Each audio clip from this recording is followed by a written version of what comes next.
लगा लिए? झूठ नहीं बोलना है। हाँ, तुमने लगा दिए? पक्का सारे? कितने? 17 18? 8 से 17 तो कर लिया। 25 से पीछे से क्या है? 25 से 17। अब एक दो दिन बैठ के 17 से 8 के भी कर लो। कर लेना। चले। देखो 23 सितंबर तक हमने करंट अफेयर्स कर ली थी।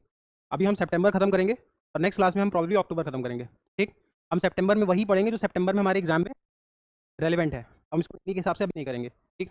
देखो पहली न्यूज़ समझो क्या है। द हिंदू में न्यूज़ आई थी तेजस पे। व्हाट इज तेजस? तेजस क्या है? बोलो। What is Tejas? Very good. दो तीन पॉइंट्स याद रखेंगे इसमें हम। तेजस क्या है? एक इंडिजिनस एयरक्राफ्ट है। वाई तेजस बिकम्स इंपॉर्टेंट? जैसे ब्रह्मोस याद है? ब्रह्मोस मिसाइल है, किसने किसने बनाई है? Very good. This stands for Brahmaputra. Mos stands for Moscow. ठीक। तेजस क्या है? एक एयरक्राफ्ट है। क्या है ये? Aircraft. First thing that we should remember is it is indigenous. It is indigenous मतलब made in India. Made in India. अब देखो, डिफेंस मिनिस्ट्री ने कहा है कि गवर्नमेंट जो है वो एच के साथ, एच क्या है? Hindustan aeronauticals limited. ठीक। R&D करता है डिफेंस में। क्या करता है? रिसर्च एंड डेवलपमेंट करता है। किसमें?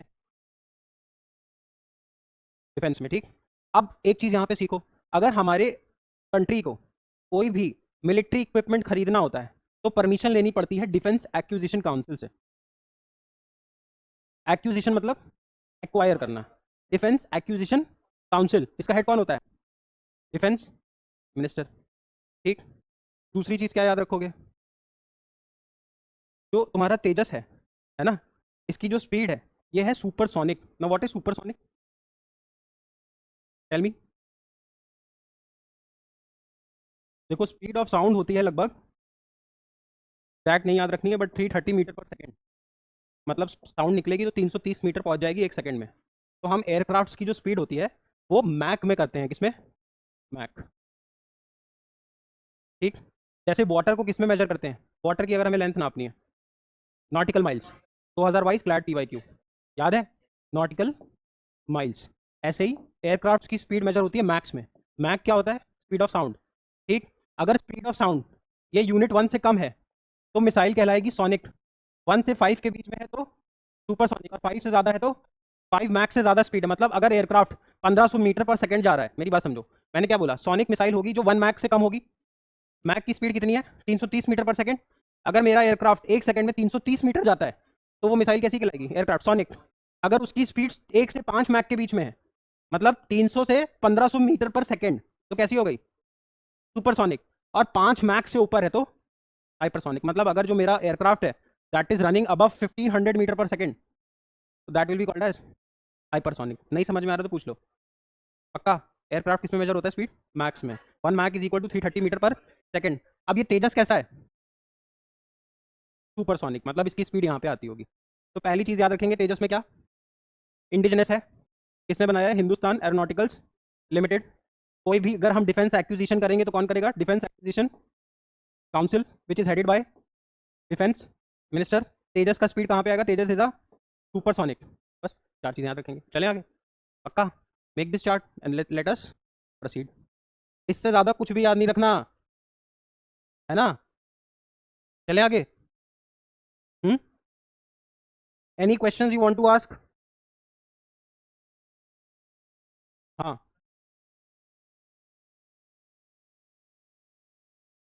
यार अभी तुम्हें याद रखो, अगर not visible to human eyes है तो हाइपरसोनिक होगी। यही तो दिमाग लगाना है। अगर कोई चीज 1.5 किलोमीटर पर सेकंड से भाग रही है तो देख पाओगे? कहाँ देख पाओगे भाई? जो क्रिकेट क्रिकेट बॉल होती है, delivery, Shoaib Akhtar use to कितनी स्पीड पे बॉल फेंकता था? 160 किलोमीटर पर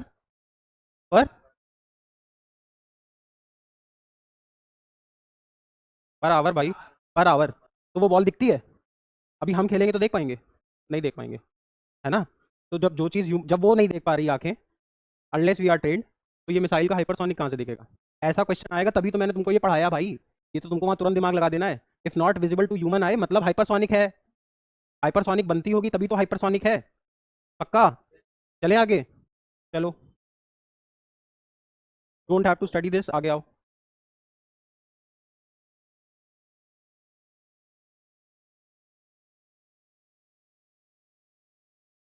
ये स्लाइड नहीं है क्या यहाँ पे? चलो अभी इस पे आते हैं, इस न्यूज़ पे आता हूँ मैं। ये याद रखो कि कार्बन क्रेडिट अभी समझाऊंगा, ग्रीन क्रेडिट और कार्बन क्रेडिट, ठीक। ये डाउनलोड, हाँ आ रही है बस। अब चलो पहले से छोटी सी न्यूज़ समझ लो, थोड़ी सी इंपॉर्टेंट है। एक लाइन याद रखेंगे, इससे ज़्यादा याद नहीं रखेंगे। उससे पे क्वेश्चन बनना होगा तो बनेगा, नहीं तो किसी से नहीं बन रहा होगा मोस्टली। आदिवानी क्या है, ये बताया मैंने, आदिवानी। Very good. याद कैसे रखोगे? आदि मीन्स एंशियंट, आदि मीन्स एंशियंट, आदि मानव, है ना। आदि, अब आदि वाणी मीन्स, वाणी मीन्स योर लैंग्वेज, है ना, your lingua, your language, whatever you speak, तो आदि वाणी। अब सिंस हमारे लिए ट्राइबल्स इंपॉर्टेंट है, क्योंकि ट्राइबल्स के पास ही बहुत सारा टेक्निकल नो हाउ है, उनके पास अपने खुद के तरीके हैं, है ना, तो हमें उनकी लैंग्वेज प्रिजर्व करना जरूरी है ना, उनके कल्चर को समझना जरूरी है, और उनके कल्चर को समझने के लिए उनकी लैंग्वेज समझ में आनी चाहिए। तो अभी क्या किया हमारे कुछ कुछ इंस्टीट्यूट्स ने, एक एआई पावर ट्रांसलेटर बना दिया फॉर ट्राइबल लैंग्वेजेस। बस इतनी से याद रखो, आदिवानी क्या है, it is an AI translator, जो हमें क्या करता है, ट्राइबल लैंग्वेजेस को ट्रांसलेट करने में हेल्प करता है। ट्राइबल से और क्या क्या याद रखेंगे, इसमें एक चीज और याद रखना, कि ये जो आदिवानी है ना, ये मिनिस्ट्री ऑफ ट्राइबल अफेयर्स ने लॉन्च किया है। इसका मिनिस्टर तुम खुद देखोगे कौन है। ट्राइबल्स में और क्या इंपॉर्टेंट है, करंट अफेयर ये याद है, schedule 5, schedule 6, schedule, what is the difference between schedule 5 and schedule 6? At PYQ 3 बार आया हुआ है।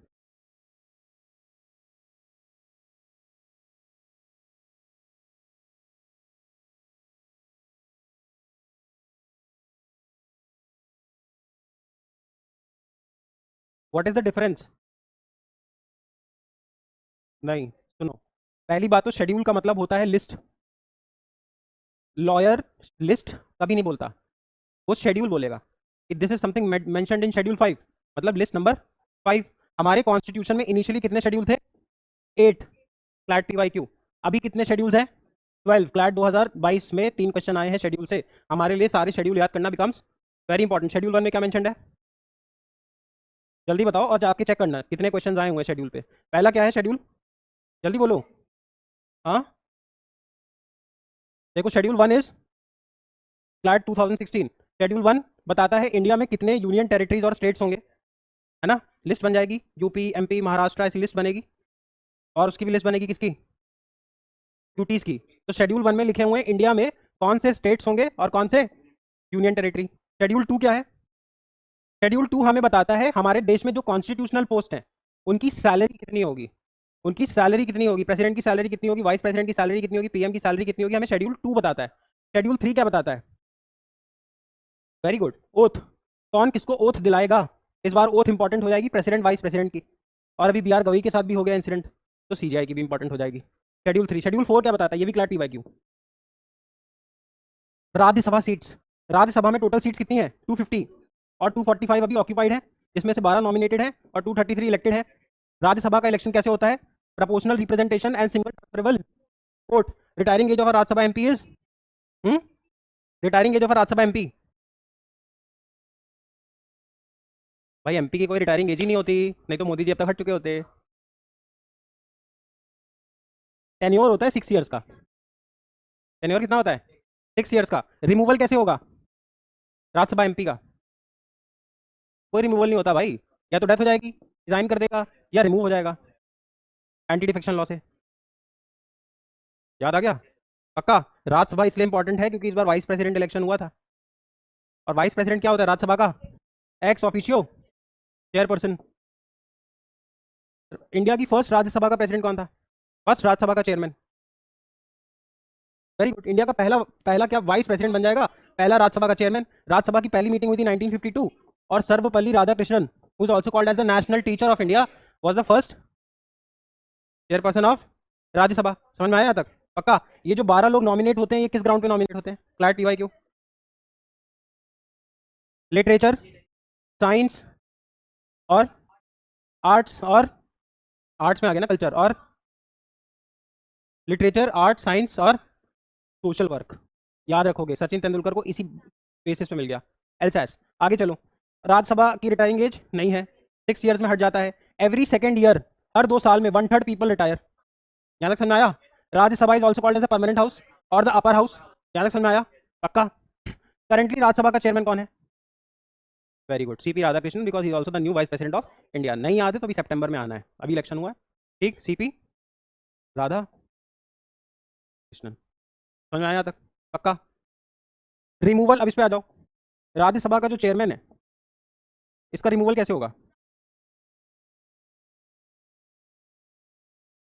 बोला इसलिए सही है, लेकिन दोनों जगह इनिशिएट हो सकता है। तुम अपना कंसेप्ट ध्यान रखोगे कैसे? सुनो, अगर इलेक्शन की बात की जाए कि इलेक्ट कैसे होगा, तो all MPs of Lok Sabha and, इसमें नॉमिनेटेड भी आ जाएंगे।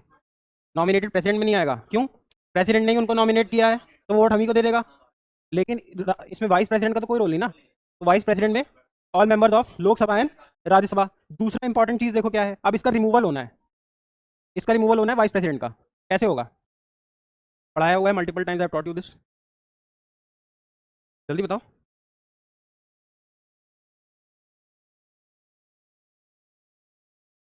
मेरी बात सुनो, लोकसभा और राज्यसभा दोनों में हो सकता है। पहली शर्त यह है कि अगर लोकसभा में इंट्रोड्यूस होना है तो कम से कम 100 MP साइन करना पड़ेगा। इसीलिए जयदीप धाकड़ का रिमूवल हुआ, क्योंकि जयदीप, और अगर राज्यसभा में रिमूवल होना है तो 50 MP चाहिए। जयदीप जगदीप माथुर ने क्या किया, because he was also a lawyer, तो उनकी पहले से नहीं बन रही थी। जस्टिस वर्मा का केस था ना, 14 करोड़ कैश मिला था, तो जस्टिस वर्मा है तो उसी फर्टर्निटी के, तो इन्होंने क्या किया, अब जस्टिस वर्मा के वहाँ कैश मिला अप्रैल में। इंडिया में 3 सेशन लगते हैं, बजट, मानसून और विंटर। लॉन्गेस्ट कौन सा होता है? बजट। और शॉर्टेस्ट विंटर। और ये कन्वेंशन है, ये ऐसा होता है, कॉन्स्टिट्यूशन में नहीं लिखा है। कॉन्स्टिट्यूशन में लिखा है कि एवरी 6 मंथ्स में हो जाना चाहिए बस। तो अगर साल में 2 भी होंगे तो चलेगा। ये हम करते आ रहे हैं, इसलिए चल रहा है PMW।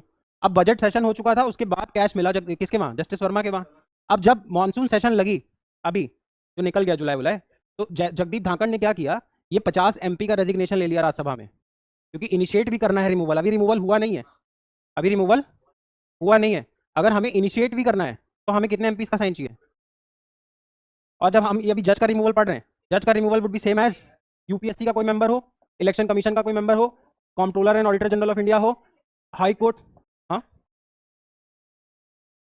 नहीं, तीनों का। कोई भी इलेक्शन कमीशन, ये सारी कॉन्स्टिट्यूशनल पोस्ट है ना। UPSC मेंशन है आर्टिकल 315 में, याद रखना। CLAT PYQ, election commission mention है 324 में, कैग मेंशन है 148 में, और हाई कोर्ट मेंशन है 214 में। इन सब का रिमूवल करना है तो एक ही तरीका लगेगा, जो तरीका मैं भी बता रहा हूँ। 100 MP या तो यहाँ साइन करें, 50 MP यहाँ साइन करें, राज्यसभा में वैल्यू ज़्यादा दे देते हैं, ठीक। धाकड़ साहब ने क्या किया, ये 50 MPs का रेजिग्नेशन ले लिया, और ये 50 MPs ऑपोजिशन पार्टी के भी थे। ये चीज़ बीजेपी को अच्छी नहीं लगी, तो बीजेपी ने रिमूवल कर दिया किसका? जगदीप धाकड़ का। इसलिए तुम देखो कि जस्टिस वर्मा का रिमूवल का जो काम आया, वो फिर ओम बिरला ने इनिशिएट कर दिया। जब तक ये धाकड़ लेते, तब तक ओम बिरला ने लोकसभा में 100 MP से साइन कर ली, और बीजेपी के पास 100 MP तो वहाँ पे है ही, लोकसभा में 240 तो है ही स्ट्रेंथ। हाँ, नहीं, क्या बोल रहे हो, तो कोरम होता है। 1/10 इसलिए होता है कि अगर मुझे सेशन चलाना है लोकसभा या राज्यसभा का, कम से कम 1/10 पीपल बैठे होने चाहिए, तभी मैं सेशन चलाऊंगा। ये होता है 1/10, इसको बोलते हैं quorum. Quorum CLAT PYQ AILET में आया हुआ है। मतलब अगर लोकसभा का सेशन चलाना है तो कम से कम 55 MP बैठा होना चाहिए, और राज्यसभा का चलाना है तो कम से कम, बोलो tell me Archit, if I have to put start a session of Rajya Sabha, how many MP should be there? 25, 10%। ये बोलते हैं कोरम, ठीक है। आप सुनो, अब ये दोनों साइन कर देंगे, साइन कर देंगे। इसके बाद एक इंक्वायरी कमेटी बैठेगी, इंक्वायरी कमेटी अपनी रिपोर्ट देगी। रिपोर्ट देने के बाद तुमको लोकसभा और राज्यसभा दोनों से ही 2/3 प्रेजेंट एंड वोटिंग से पास कराना पड़ेगा। जब तुम 2/3 प्रेजेंट एंड वोटिंग से पास करा लोगे, रिमूवल हो जाएगी। समझे? धाकड़ ने इसीलिए तो रिजाइन किया, क्योंकि हेल्थ इश्यूज बोल के, क्योंकि ईगो हर्ट हो गया। तुम वाइस प्रेसिडेंट हो, कॉन्स्टिट्यूशनल ने तो तुमको ये ताकत दे रखी थी ना। अगर मैंने ये भी यूज कर ली तो बीजेपी को ये खराब लगा। Why are you taking the removal from opposition if we had 100 MPs here? समझ रहे हो? इसीलिए रातों रात रिजाइन किया, और रातों रात ओम बिरला ने यहाँ पे 100 MP से साइन करा ली। और इनका जो रिमूवल है वो कहाँ से इनिशिएट हो गया? लोकसभा। याद रखना। और ये रिमूवल यहाँ सब जगह काम चल जाएगा, इसमें से किसी का भी रिमूवल करना होगा। इसलिए तुम देखो इलेक्शन कमीशन में ज्ञानेश कुमार का नाम आता है, इनका भी रिमूवल होना है तो ऐसे ही होगा। समझ में आया? पक्का? 100%? चले। अरे कोई दूसरा नाम होगा यार, ज्ञानेश कुमार ही है। अब देखो, अब इसमें देखो हम शेड्यूल कहाँ तक आ गए थे? शेड्यूल 4 तक आ गए थे। शेड्यूल 4 था राज्यसभा में सीट एलोकेशन। सबसे ज़्यादा सीट किसको मिल रखी है? यूपी को, ऑब्वियसली, है ना। चले आगे। इसके बाद देखो शेड्यूल 5 क्या है? Schedule 5 CLAT 2019, schedule 6 CLAT 2022। Schedule 5 schedule 6 क्या है? शेड्यूल 5 हमारे देश में ट्राइबल रीजन्स को कुछ ऑटोनॉमी देता है। ट्राइबल्स का कल्चर अलग है, ट्राइबल का लैंग्वेज अलग है, ट्राइबल के तौर तरीके अलग हैं, शादी करने के अलग अलग हैं तरीके, कस्टम्स अलग हैं। इसलिए हमने ट्राइबल्स को थोड़ी क्या दे दी? ऑटोनॉमी, कि तुम अपने हिसाब से चला लो भाई। इसलिए तुमने देखा होगा एक चीज़ होती है ऑटोनॉमस डिस्ट्रिक्ट काउंसिल्स, जो गवर्नर बनाता है। मान लो ये है मणिपुर, मणिपुर में वो क्या करेगा, ये डिस्ट्रिक्ट है, इस डिस्ट्रिक्ट में उसको पता है कि यहाँ पे एक टाइप की ट्राइब रहती है जिसका कल्चर अलग है, तो वो डिस्ट्रिक्ट को अलग तोड़ देगा और उस डिस्ट्रिक्ट को बना देगा ऑटोनॉमस डिस्ट्रिक्ट काउंसिल। उसमें ट्राइबल्स का पार्टिसिपेशन ज़्यादा होगा, उस जिले के उस एरिया के रूल थोड़े अलग होंगे। जैसे हिंदू मैरिज एक्ट कहता है आप एक ही वाइफ रख सकते हो, पर ट्राइबल का हो सकता है लॉ कहता हो आप 4 वाइफ रख लो, तो वहाँ पे आप अलाउ होगा ये सब चीज़। ऑटोनॉमस डिस्ट्रिक्ट काउंसिल बनाता कौन है, governor of that state. Remember schedule 5 and schedule 6। Schedule 5 क्या करता है, देश में जितने शेड्यूल्ड एरियाज हैं जहाँ पे ये ट्राइब्स को राइट नहीं मिल रहे, सारे स्टेट्स की बात करेगा। और जो शेड्यूल 6 है ये स्पेसिफिकली 4 स्टेट्स की बात करेगा। यही क्वेश्चन 2022 में पूछ लिया गया यार, ता में मी, T for Tripura, A for Assam, मे फॉर मेघालय, मी फॉर मिजोरम। समझ में आया, पक्का। The only difference is schedule 5 caters to all the states, schedule 6 caters to specifically 4 states. Ladakh में जो प्रोटेस्ट हो रहे हैं अभी हम आगे पढ़ेंगे, लद्दाख में जो प्रोटेस्ट हो रहे हैं वो शेड्यूल 6 के लिए हो रहे हैं कि एक तो तुम हमें स्टेटहुड दो, कि तुम हमें स्टेट बनाओ, और दूसरा हमें शेड्यूल 6 में डालो। जब तुम हमें शेड्यूल 6 में डालोगे तो वहां के गवर्नर हमें ऑटोनॉमस डिस्ट्रिक्ट काउंसिल बनाने देंगे, क्योंकि लद्दाख में भी there are a lot of tribes. कैसे याद रखोगे, एक मिनिस्ट्री आयुष सुना है, मिनिस्ट्री ऑफ आयुष, नाम नहीं सुना, मैंने पढ़ाया भी है। ए for Ayurveda, A for India में जितने भी ट्रेडिशनल मेडिसिन हैं, भाई ध्यान रखने से पूछता है, ट्रेडिशनल मेडिसिन हैं उसके लिए एक मिनिस्ट्री बना रखी, ministry of AYUSH. A for Ayurveda, Y for युद्धा, युद्धा जैसे एक आयुर्वेद होता है वैसे वाई है युद्धा। यू फॉर यूनानी, जो तुम्हारे ये आता है रूआवजा, ये सब यूनानी पे काम करते हैं। एक तुमने सुना ना हमदर्द नाम की कंपनी, जिसका ई सब गोल आता है, रूआवजा आता है, बहुत सारे प्रोडक्ट्स आते हैं। दिल्ली में आज भी है, बहुत पुराना फर्म है, इनकी आधी फैमिली पाकिस्तान माइग्रेट कर गई थी, आधी इंडिया में रह गई थी, अभी भी बहुत लड़ाई चलती है इनकी। चलो, तो यू फॉर यूनानी है ना, एस फॉर सिद्धा, एच फॉर होम्योपैथी। इसमें एक चीज़ और ऐड होती है, सोआ रिक्पा। सोआ रिक्पा, सोआ रिक्पा क्या है, लद्दाख का ट्रेडिशनल मेडिसिन है। इससे ये सिर्फ इसलिए बताना चाह रहा हूँ कि लद्दाख के पास अपना खुद का इतना रिच कल्चर है, इसीलिए लद्दाख कह रहा है मुझे शेड्यूल 6 में एंट्री दो ताकि मैं अपना कल्चर प्रिजर्व कर सकूं। समझ गए, पक्का। शेड्यूल 7 क्या है बताओ, व्हाट इज शेड्यूल 7?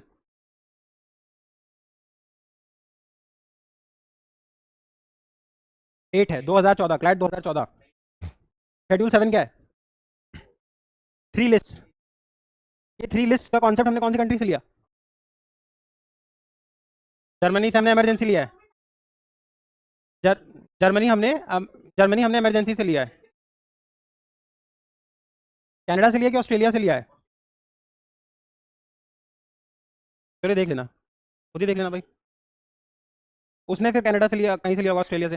अच्छा एक चीज़ याद रखो, देखो ये चेक कर लेना, इसमें जो इसमें 3 लिस्ट है, देखो सेंटर स्टेट लिस्ट और कॉन्करेंट लिस्ट। ये याद रखना, कॉन्करेंट लिस्ट तो हमने ऑस्ट्रेलिया से ही लिया है 100%। सेंटर लिस्ट मतलब सेंटर गवर्नमेंट रूल बनाएगी, स्टेट मतलब स्टेट बनाएगी, और कॉन्करेंट पे दोनों बना लेंगे। कॉन्करेंट में हमें 2-3 याद रखने चाहिए, कौन कौन से, एजुकेशन, एजुकेशन पे सेंटर और स्टेट दोनों लॉ बनाते हैं, और हेल्थ, हेल्थ पे सेंटर और स्टेट दोनों बनाते हैं। वेट्स एंड मेजर्स, सेंटर और स्टेट दोनों बनाते हैं, और फॉरेस्ट, सेंटर एंड स्टेट दोनों बनाते हैं। ऐसे हैं तो बहुत सारे, लेकिन हमें 4-5 याद रखने चाहिए। चलें आगे, बोलो, पक्का। Now coming on to schedule 8। What is schedule 8 about, languages. Initially how many languages were there official, जब हमें आज़ादी मिली 14। अब कितनी है, 22। अरे ये शेड्यूल 8 की languages, flat 2014 PYQ please check. चलें आगे, शेड्यूल 9 क्या है, इस पे भी 2-3 बार क्वेश्चन आया, जल्दी बताओ। हमें ये समझ में आता है कि कॉन्स्टिट्यूशन कब रेडी हुआ, हमारा कॉन्स्टिट्यूशन बनके तैयार हुआ 26 नवंबर 1949, इसलिए 26 नवंबर को बोलते हैं लॉ डे और कॉन्स्टिट्यूशन डे। 26 जनवरी को हमने इन्फोर्स किया 1950 में, इसलिए 26 जनवरी क्या कहलाता है, republic day. What do we mean by republic, very good. इसका हेड, जो जब हेड ऑफ स्टेट इलेक्टेड हो वो क्या हो जाता है, republic. Is America republic, yes. Donald Trump is elected. Is India republic, yes, because Draupadi Murmu ji is elected. Is Britain और republic, no, because the queen is there. समझ में आया, गणतंत्र देश का जो सर्वोच्च पद है वो हर नागरिक के लिए एप्लीकेबल है ना, पक्का 100%। अब ये देखो, अब ये कॉन्स्टिट्यूशन बन के रेडी हो गया। अब इस कॉन्स्टिट्यूशन में चेंजेस भी करने थे, क्योंकि हमारा कॉन्स्टिट्यूशन कैसा है, फ्लेक्सिबल। कॉन्स्टिट्यूशन कैसा है, फ्लेक्सिबल। अब हमने अपने कॉन्स्टिट्यूशन में जब पहली बार अमेंडमेंट किया, फर्स्ट कॉन्स्टिट्यूशनल अमेंडमेंट एक्ट, पहला अमेंडमेंट किया 1959 में, 51 में, और फर्स्ट कॉन्स्टिट्यूशनल अमेंडमेंट हमने ऐड की शेड्यूल 9। शेड्यूल 9 क्या कहता है,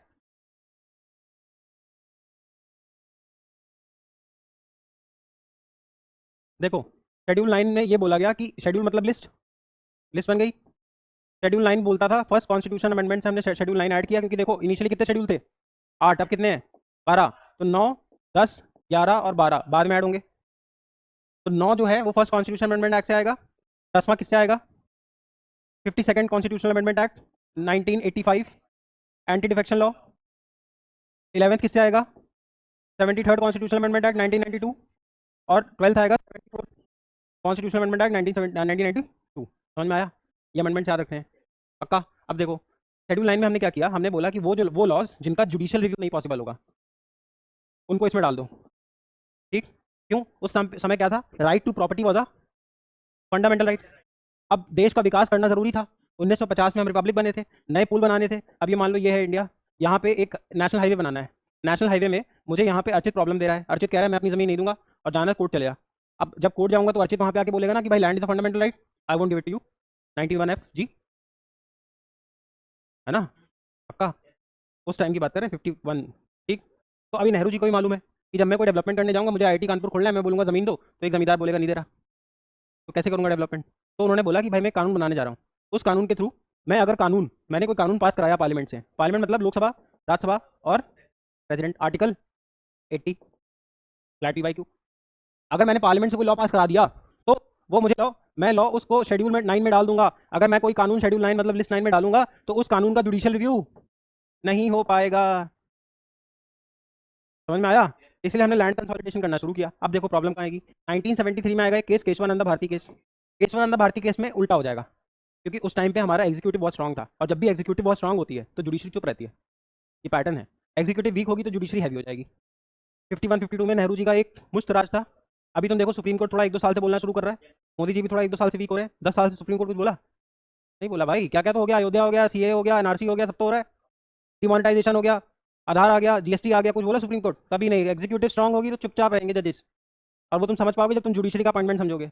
जाना तुमको नेताजी के ही थ्रू है, अगर if you want to enter into higher judiciary. ठीक, ध्यान नहीं होता। अब 1973 में केशवानंद भारती केस आएगा, जिसमें जजेस बोलेंगे कि 1973 से पहले तक जो भी लॉ तुमने शेड्यूल 9 में डाल दिए, कोई बात नहीं, अब हम उसको टच नहीं करेंगे, क्योंकि अगर उसको टच करेंगे तो प्रॉब्लम्स आ जाएंगी, फिर लोग पुराने पुराने केस लाएंगे। 73 के बाद से जुडिशियल रिव्यू पॉसिबल है, ये है शेड्यूल 9। नहीं समझ में आ रहा है तो देयर इज सम प्रॉब्लम, पढ़ ही लेना चाहिए, 2 बार PYQ आ चुका है। समझ में आया। Now what is schedule 10, anti defection law. Law में डिटेल पढ़ते ही हैं कॉन्स्टिट्यूशन में। शेड्यूल 11 सबको पता होगा, पंचायती राज की जो लिस्ट है कि तुम मेले में टैक्स वसूल लेना, है ना, पार्किंग का पैसा ले लेना, ग्राम सड़क तुम बनाओगे। शेड्यूल 12 किसके बारे में बात करेगा, म्यूनिसिपैलिटी के बारे में। शेड्यूल पढ़ के जाना, शेड्यूल से क्वेश्चन आएगा जरूर। चले आगे। अब ये देखो, ये क्या था, आदिवानी। आदिवानी क्या है, एक AI ट्रांसलेटर है जो हमारी क्या करता है, नॉर्मल लैंग्वेज में बनाता है। कौन, किसने बनाया, मिनिस्ट्री ऑफ ट्राइबल अफेयर्स। समझ में आया यहाँ तक। अब देखो अभी भी लोड नहीं हुआ, चलो इस पे आएंगे अभी।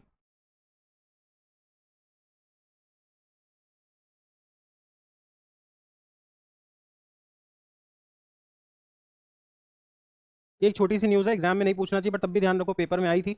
सेरेबो, ये क्या है, ये एक टेक्निक है जो ICMR ने बनाई है। ICMR stands for Indian council of medical research. अब जैसे मेरे को सर में कोई चोट आ गई तो मेरा क्या होगा, CT स्कैन। अब जब CT स्कैन होता है तो हमारे पास बहुत सारे हार्मफुल रेज जाते हैं ना, तभी वो लोग जेल वगैरह लगाते हैं।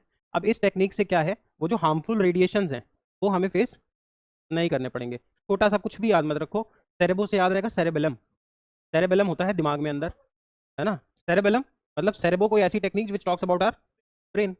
इंडिया का इंडिजिनस टेक्निक है जिसमें हमें वो हार्मफुल रेज रेडिएशन महसूस, उसका हार्मफुल इफेक्ट नहीं होगा। बस एक छोटा सा वन लाइनर, जैसे ये वन लाइनर था कौन सा, आदिवानी। चले आगे, ये हो गया।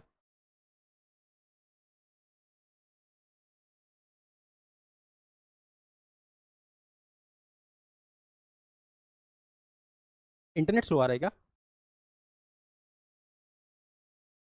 इसमें क्या याद रखोगे, एक्सरसाइजेस में हम एक क्लास लेंगे, है ना,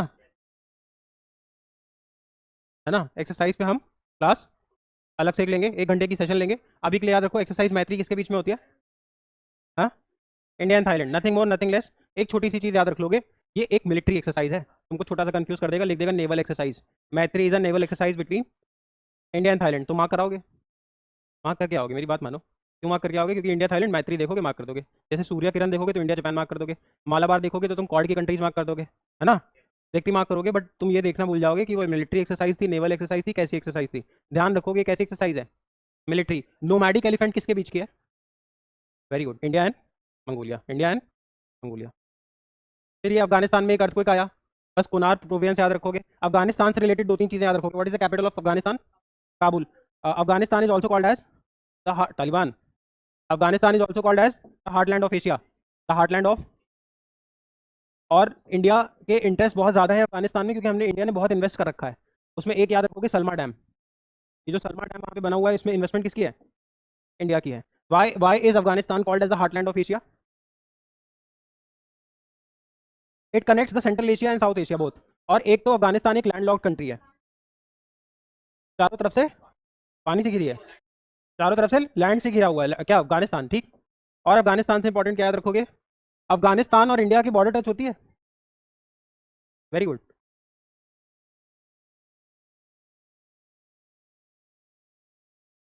कुछ कुछ ऐसे इंडिया है। ये है पाकिस्तान, ये है पाकिस्तान, ये है अफगानिस्तान, ये है पाकिस्तान, ये है अफगानिस्तान। पाकिस्तान, ये वाला जो बाउंड्री है, ये बाउंड्री क्या कहलाता है? जल्दी बताओ, टेल मी फास्ट। ये कौन सी लाइन है, पहले तो ये बता दो।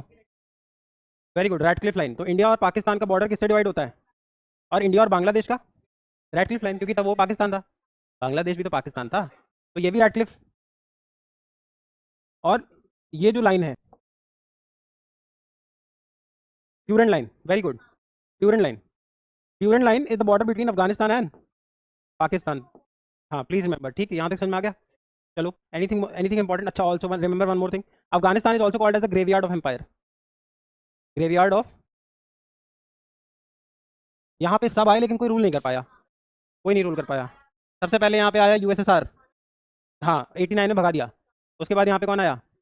सबसे पहले आया था ब्रिटेन। ब्रिटेन रूल नहीं कर पाया किस पे? अफगानिस्तान। इसलिए नहीं कि अफगानिस्तानी आर वेरी स्ट्रॉन्ग, ये वो। Afghanistani people don't recognise themselves as Afghanistani. वो लोगों ने अपने आप को अलग अलग ग्रुप्स में बांट रखा है। पश्तून है, कोई कुछ है, कोई कुछ है, छोटे छोटे कबीले हैं, समझ में आ रहा है? तो वो अपने आप को एक आइडेंटिटी नहीं मानते, तो ruling them is very difficult. Britain आया, हार गया, यूएसएसआर आया, हार गया, अब यूएसए भी फाइनली हार के चला गया। That is why Afghanistan is called as the graveyard of. चलें आगे।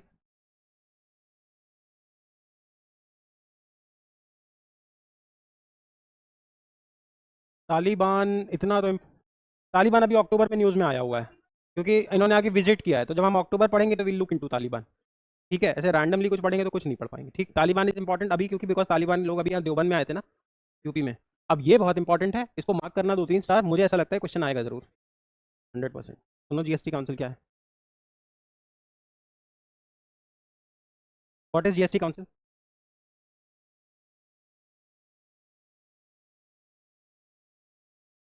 देखो, हमारे देश में पहले मल्टीपल टैक्सेस होते थे, excise duty, stamp duty, entertainment tax, VAT, sales tax, 50 तरीके के टैक्सेस थे, ठीक।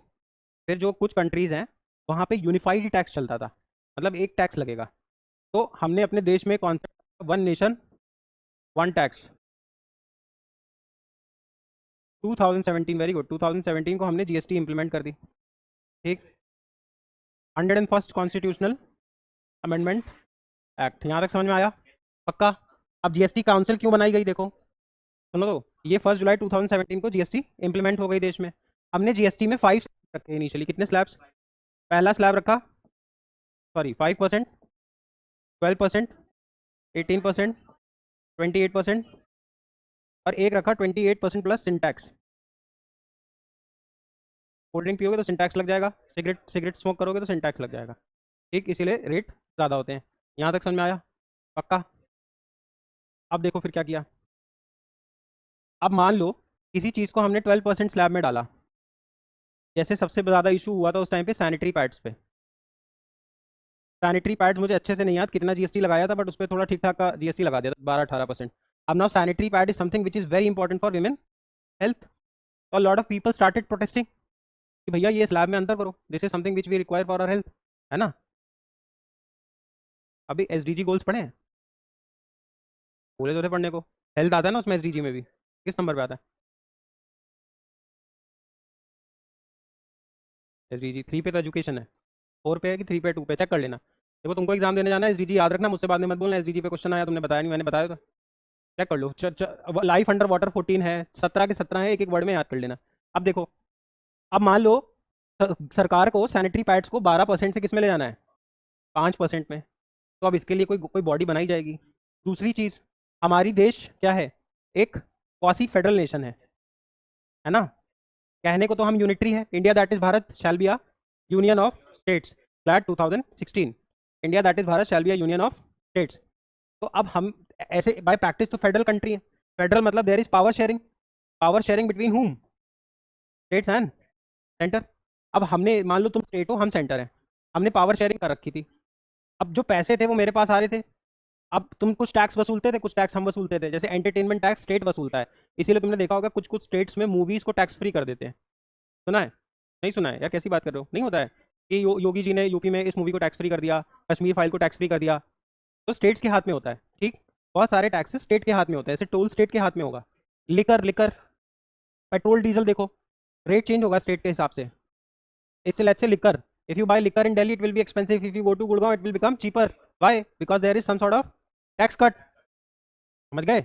अब सुनो, तो अब ये क्या कर रहे हो, हम तुम स्टेट हो हम सेंटर है, हमने तुम लोगों की कुछ पावर छीन ली बाय इम्प्लीमेंटिंग व्हाट, जीएसटी। तो अभी now you people will start saying कि भैया ये तो नहीं अलाउ करेंगे हम, हमको तो चाहिए पैसे भी अपने भी। तो अब इसके लिए हमने कॉन्स्टिट्यूशनल बॉडी बनाई अंडर आर्टिकल 279A। और अगर किसी चीज़ के पीछे कैप्स लॉक में ए लिखा हुआ है मतलब वो ओरिजिनल कॉन्स्टिट्यूशन में नहीं था। अगर ये चीज़ ऐसे लिखी होती तो मतलब ओरिजिनल कॉन्स्टिट्यूशन में था, और अगर ये चीज़ ऐसे लिखी हुई है तो मतलब वो ओरिजिनल कॉन्स्टिट्यूशन में नहीं था। इसीलिए तुम जब फंडामेंटल ड्यूटी पढ़ते हो तो फंडामेंटल ड्यूटी ऐसे लिखते हैं, है ना, ऐसे तो लिखते हैं पक्का। चलो, क्योंकि ये बाद में ऐड हुआ। अब हमने एक जीएसटी काउंसिल बनाई, जीएसटी काउंसिल को हमने कैसी बॉडी बना दिया, बॉडी। अब इस जीएसटी काउंसिल का हमने हेड किसको बनाया, ये है जीएसटी काउंसिल, जहाँ इसका हेड बना दिया हमने फाइनेंस मिनिस्टर ऑफ इंडिया। और सारे स्टेट से बोला कि या तो चीफ मिनिस्टर बैठ जाए या चीफ मिनिस्टर किसी को सेंड कर दे। तो यहाँ पे स्टेट 1, स्टेट 2, इस तरीके से स्टेट N तक बैठ गए। ये सारे कहलाते हैं जीएसटी काउंसिल, जीएसटी काउंसिल। इसमें 25% है वो किसको मिला है, सेंट्रल गवर्नमेंट को, और बाकी 75% वोट किसको मिला है, स्टेट गवर्नमेंट को। समझ में आ रहे हैं यहाँ तक, पक्का बोलो, 100%। हाँ, तो जीएसटी काउंसिल को हेड कौन कर रहा है, फाइनेंस मिनिस्टर। जीएसटी काउंसिल करता है क्या, स्लैब में चेंजेस करने होंगे तो जीएसटी काउंसिल करेगा। अभी हमने रिसेंटली सितंबर में बहुत सारे जीएसटी में चेंजेस देखे, जैसे ऑटोमोबाइल सेक्टर, गाड़ियों पे 28% जीएसटी लगती थी, अब कितनी हो गई, 18। लग्जरी कार्स पे नहीं हुई है, रोल्स रॉयस नहीं मिल जाएगी 18%। नॉर्मल गाड़ियाँ जैसे बाइक्स हैं तो 350 सीसी से कम की बाइक तुमको हिमालयन हिमालयन पे नहीं मिलेगा, समझ रहे हो, मीटियोर पे मिल जाएगा, क्लासिक पे मिल जाएगा, है ना, थंडरबर्ड पे मिल जाएगा, और उसके ऊपर नहीं मिलेगा। 600 सीसी वाली बुलेट पे तुमको डिस्काउंट नहीं मिलेगा। अब देखो, एक तो ये काम किया, दूसरा हमने हेल्थ में क्या किया, जो हमारी लाइफ सेविंग ड्रग्स हैं, ऐसी drugs which our life saving, उन पे 0% जीएसटी कर दी, और जो नॉर्मल ड्रग्स हैं उन पे 12% से रिड्यूस करके 5% कर दिया। हमें सब नहीं रटना है, हम बस थोड़ा थोड़ा याद रखेंगे। जैसे हमें एक चीज़ याद रखनी, कार पे कम कर दिया, दूसरा हम याद रखेंगे हेल्थ सेक्टर में लाइफ सेविंग ड्रग्स पे 0%, बाकी का 12% से रिड्यूस टू 5%। तो ये जीएसटी स्लैब्स में डिफरेंसेस आ गए, जिस वजह से न्यूज़ में क्या आ गया, जीएसटी काउंसिल। हमें जीएसटी काउंसिल इनसाइड आउट आना चाहिए, जीएसटी काउंसिल पे क्वेश्चन आ सकता है। Remember it is a constitutional body, क्योंकि देखो इस पे 5 क्वेश्चन बनाना बहुत आसान है। कितना आसान है, पहला तो 5 क्वेश्चन में से एक क्वेश्चन कहाँ से बना दूंगा, जल्दी बोलो, कौन से आर्टिकल में मेंशन्ड है, कौन से कॉन्स्टिट्यूशनल अमेंडमेंट आया, चेयरपर्सन पूछ लेगा, है ना। अब एक चीज़ देखो, यहाँ पे थोड़ी चीज़ समझो। पहले तो ये है कि मीटिंग, कोरम का मतलब होता है मीटिंग कब होगी, तो 50% मेंबर चाहिए, है ना। यहाँ पे छोटा सा कंफ्यूजन है, बिल्कुल परेशान मत होना, एग्जाम में नहीं पूछेगा, बट तुम देखो कितना सेंटर कितना होशियार होता है। 75% तुमको चाहिए अगर कोई चेंज कराना है। मान लो कोई शर्ट पे 12% जीएसटी लगता था, या फ्लेवर्ड मिल्क पे 12% जीएसटी लगता था, मुझे कराना है 5%। तो रूल ये कहता है कि 75% वोट गिर जाने चाहिए। मतलब टेबल पे अगर 50 लोग बैठे हैं तो 75% वोट फेवर में करेंगे, नहीं करेंगे तो ये काम नहीं होगा। अब सेंटर देखो कितना बदमाश है, सेंटर ने वोटिंग पावर जब शेयर की तो वोटिंग पावर में 66% के आसपास, 67% के आसपास किसको दे दिया, स्टेट्स को, क्योंकि स्टेट्स ज़्यादा थे, और 33% अपने पास रख लिया। तो वोटिंग शेयर किसका ज़्यादा हो गया, स्टेट्स का। सेंटर का कम हो गया। मेरे पास 33% है, तुम्हारे पास 67% है। लेकिन अगर कोई चेंज करना है तो वोट कितना चाहिए? 75। तुम सब एक हो जाओगे तब भी वोट कितना ला पाओगे? 66.5। 2/3, 66.666। तुम सारे जोर लगा के भी चेंज करा सकते हो? नहीं। सेंटर देखो कितना बदमाश है। अकेला सेंटर भी कुछ नहीं कर सकता। कर सकता है? नहीं। बट उसके फेवर के कुछ भी बीजेपी रूलिंग स्टेट्स होंगे तो कर लेगा। चाहिए तो 75% ना। 75%, 33% मोदी जी दे देंगे। और बाकी योगी जी और इधर मोहन भागवत और जो भी है, शर्मा जी और ये सारे बीजेपी एमपी, बीजेपी सीएम दे देंगे। बट मान लो अगर कल को सारी जगह से भी सीएम नहीं है बीजेपी का, then also who is at loss? States. All combined cannot make any change. समझ रहे हो? एक टाइप का वीटो। सेंटर खुद से नहीं कर सकता, पर बिना सेंटर के तुम कुछ नहीं कर सकते। समझ गए? चलो, ये चीज़ एग्जाम में नहीं पूछेगा बट आनी चाहिए, और पूछ ले तो भाई याद रखना। फोरम 50% है, और ये क्वेश्चन मेरा प्रिडिक्शन है, ये आना ही चाहिए। आना ही आना चाहिए। मुझे नहीं पता जीके में आएगा किस में आएगा, तुमको वो अपने पेपर में दिखेगा, ये जीएसटी काउंसिल और पैसेज में दिख जाए, भाई वर्ड दिखेगा। चले आगे।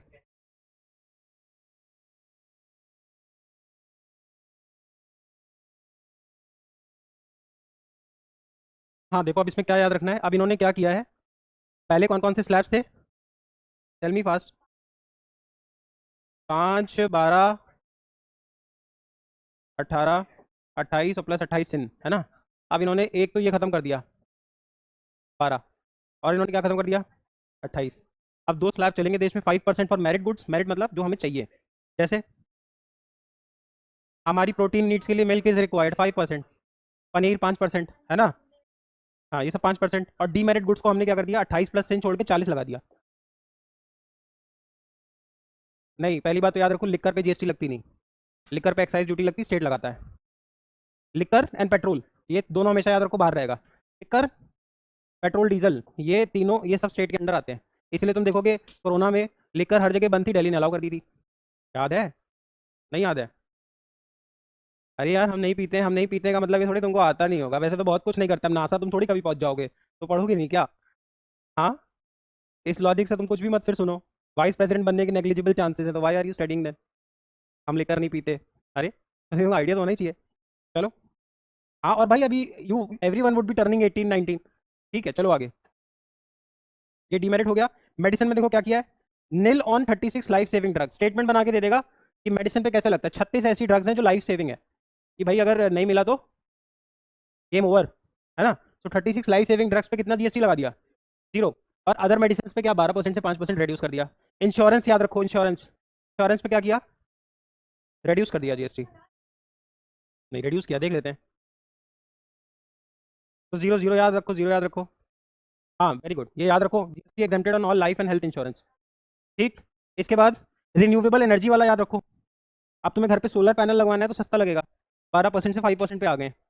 और ऑटो सेक्टर देख लो, स्मॉल कार्स और मोटरसाइकिल्स पे अगर 350 सीसी से कम है तो GST has been reduce to 18%। इसलिए तुमने देखा होगा गाड़ियों पे 1 1 लाख की छूट आ गई है। चले आगे।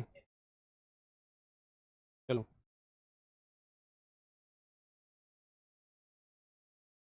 ये भी बहुत इंपॉर्टेंट है। Market is very important, this is something I am expecting. ये आना चाहिए। Presidential reference. अब देखो,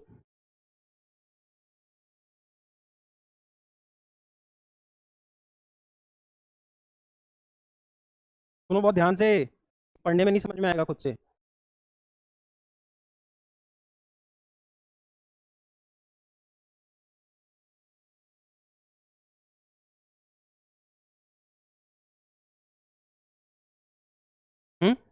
बताओ बताओ। दिवाली? दिवाली कैसी थी? अभी तो कोई आज आया ही नहीं, सब एब्सेंट है। क्यों, आज छठ पूजा है क्या? मुझे लग रहा है आज स्टेट हॉलीडे डिक्लेयर हो गया, इसलिए नहीं आए क्या लोग? नहीं, कल है, कल है। चलो देखो, ये याद रखना बहुत ध्यान से, क्या है प्रेसिडेंशियल डिफरेंस। हमने एक चीज़ पढ़ रखी थी, for any law to pass it has to be passed by the parliament. The parliament comprises of Lok Sabha, Rajya Sabha and then the president. If I have to pass a law in the state also, then I have to go through the state legislative assembly, which is also called as the Vidhan Sabha. Then I have to go through the Vidhan Parishad, and then it has to be signed by the governor. Not every state in India has a Vidhan Parishad. How many states in India does? How many states has Vidhan Parishad? 6। पढ़ के जाना। India में सिर्फ 6 ऐसे states हैं जिनके पास क्या है, विधान परिषद। यूपी के पास है, बिल्कुल है। बिहार के पास है, है। जो भी पॉलिटिकली सेंसिटिव होगा वहाँ विधान परिषद होगी। विधान परिषद बनाई क्यों जाती थी?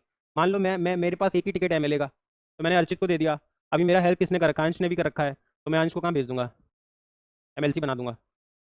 समझ रहे हो? पॉलिटिकली सेंसिटिव स्टेट्स में होता ही है। और विधान परिषद बनाने की पावर किसके पास है? मोदी जी चाहेंगे तो दे देंगे। चलें आगे, बढ़े आगे। अब देखो बदमाशी,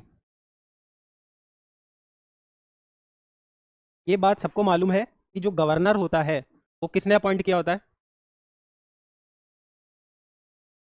the governor of any state is appointed by the central government, agent of the central government. Anandiben Patel has been appointed by the central government. The president is also appointed in a way by, elect होता है president, ये appoint होता है। Governor का election नहीं होता, but president तुमको ही पता वही बनता है जो फेवर पार्टी का होता है, जो चल रही होती है पार्टी। अब देखो बदमाशी, मान लो यूपी में राहुल गांधी या अखिलेश यादव जी की सरकार है। अखिलेश यादव जी ने अपनी विधानसभा से लॉ पास करा दिया, विधान परिषद से पास करा दिया।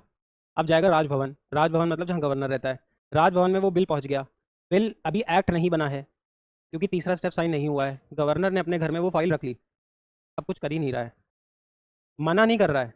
अरे तुम, रूल आ गया तो फिर मुझसे पढ़ क्यों रहे हो? समझो मेरी बात, रूल आ गया, तुमको ये मालूम है? ये मालूम है? और 143 और ये कंप्लीट जस्टिस, कोई बात ही नहीं है। अगर तुमको मालूम है तो कोई बात ही नहीं है। रूल तो आ गया, देखो रूल क्या है। अब यहाँ पे क्या होगा? प्रेसिडेंट और, don't act smart, there are a lot of things which I can ask but I don't have time. सुनो, अभी देखो प्रेसिडेंट और गवर्नर, ये फाइल गई किसके पास? गवर्नर के पास। गवर्नर ने अपने पास फाइल रख ली, कुछ कर नहीं रहा है, नो भी नहीं बोल रहा, यस भी नहीं बोल रहा, और साइन भी नहीं कर रहा। और इसकी कोई टाइम लिमिट कॉन्स्टिट्यूशन में मेंशन ही नहीं है। हो सकता है वो 5-7 महीने रखे रहे। इसको बोलते हैं veto, pocket veto. Pocket veto, 4 तरीके के वीटो होते हैं, तो टेक्निकल नहीं जाना है। पॉकेट वीटो अमेरिका में 4 होते हैं, इंडिया में 3 होते हैं। पॉकेट वीटो, पॉकेट वीटो मिल गया। अब इसी चीज़ को लेकर सुप्रीम कोर्ट के पास गए। अब सवाल आएगा कि सुप्रीम कोर्ट कौन होता है भाई देखने वाला? यहाँ पे ये क्वेश्चन सॉल्व हो जाएगा 142 से। 142 सुप्रीम कोर्ट को ये पावर देता है हमारे देश में कि वो किसी भी चीज़ को कर सकता है, because it wants complete justice. Complete justice को देखते हुए supreme court can enter into anything. जब भी तुम देखो सुप्रीम कोर्ट उल्टी सीधी जगह पे बोल रहा है तो हमेशा ये पावर यूज करता होता है। 142, अगर इलेक्शन पे भी कुछ बोलना है 142, चीफ इलेक्शन कमिश्नर चीटिंग कर रहा है 142, कोई भी बदमाशी स्ट्रे डॉग्स पे बोलना है 142, 142 लगा के कुछ भी बोल देगा। समझ गए? समझ गए? चले, अब देखो 143 देता है प्रेसिडेंट को कुछ पावर्स। प्रेसिडेंट को पावर दे रखा है कि अगर तुमको किसी लीगल मैटर में प्रॉब्लम आता है sir, you can consult the Supreme court of India. ठीक, you can consult the Supreme court of India. Pre constitutional matter है तो सुप्रीम कोर्ट बाउंड नहीं है एडवाइस देने को। पोस्ट कॉन्स्टिट्यूशनल मैटर है तो Supreme Court is bound to give advice. Advice दे दी सुप्रीम कोर्ट ने, but that advice is not binding. सिर्फ सलाह दो, सलाह जरूरी नहीं माने, बाध्य नहीं है। बाध्य नहीं है कौन? प्रेसिडेंट। ठीक, तो अब प्रेसिडेंट ने सलाह मांगी किससे? सुप्रीम कोर्ट से कि sir what do we do of this, ये जो प्रॉब्लम क्रिएट होती है, इस प्रॉब्लम का हम क्या किया, हम करें क्या? तो मतलब प्रेसिडेंट ने रेफरेंस मांगा किसको यूज करके? 143। समझ में आ रहा है? 3 चीज़ें हमें याद होनी चाहिए। बिल हमें याद होना चाहिए, पॉकेट वीटो हमें पता होना चाहिए, उसके बाद हम इसको पढ़ सकते हैं। यही न्यूज़ है। The Supreme Court is currently deliberating on a presidential reference under article 143। Complete justice किसमें है? 142। चलें आगे, यहाँ तक पहुँच गए ना? अभी एक सेकंड, वापस एक बार यहाँ से। और अच्छा चलो, लिथियम आयन बैटरी भी कर लेते हैं। लिथियम आयन बैटरी क्यों चाहिए होती है? लिथियम आयन बैटरी ईवी या स्कूटी चलाने के लिए, गाड़ी चलाने के लिए, इलेक्ट्रिक के लिए, या फोन्स में भी यूज़ होती है। लिथियम सबसे ज़्यादा दुनिया में कहाँ मिलता है? चाइना में। और लिथियम के लिए एक फेमस है lithium triangle. Lithium triangle can be asked, lithium triangle कहाँ मिलेगा? South America. कौन कौन से कंट्रीज में?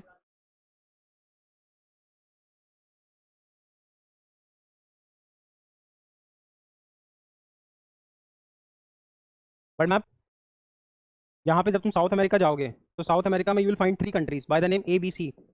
ए for Argentina, B for Brazil, C for Chile. ये तीनों क्या बनाते हैं? Lithium triangle. लिथियम ट्रायंगल, तो लिथियम रिजर्व यहाँ बहुत सारे हैं। इंडिया में लिथियम रिजर्व कहाँ मिलेगा? वेरी गुड, लद्दाख में एक जगह है मांड्या, नहीं हाँ लद्दाख। लद्दाख में तुमको क्या मिलेगा? लिथियम, इंडिया में। और इंडिया की ओनली लिथियम रिफाइनरी कहाँ है? रिफाइनरी समझते हो? अब जमीन से लिथियम ले आए, अब लिथियम लगा दे स्कूटी में, उसको रिफाइन करना पड़ेगा, रिफाइन करना पड़ेगा। इंडिया की लिथियम रिफाइनरी कहाँ पे है? मांड्या। Where is Mandya? कर्नाटका। चलें आगे।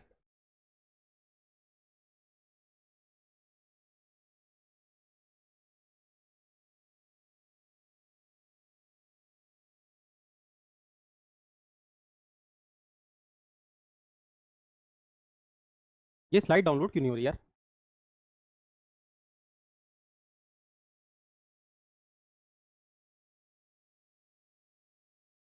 Green credit programme. Carbon credit पता है किसी को क्या होता है? What is carbon credit?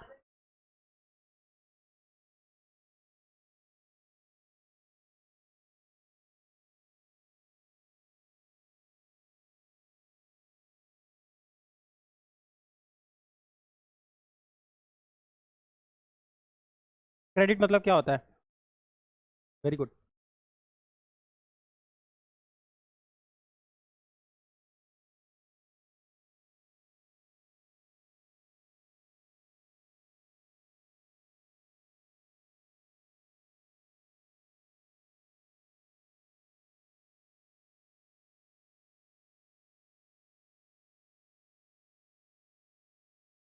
हमारे आसपास बहुत सारा पोल्यूशन हो रहा है, ठीक।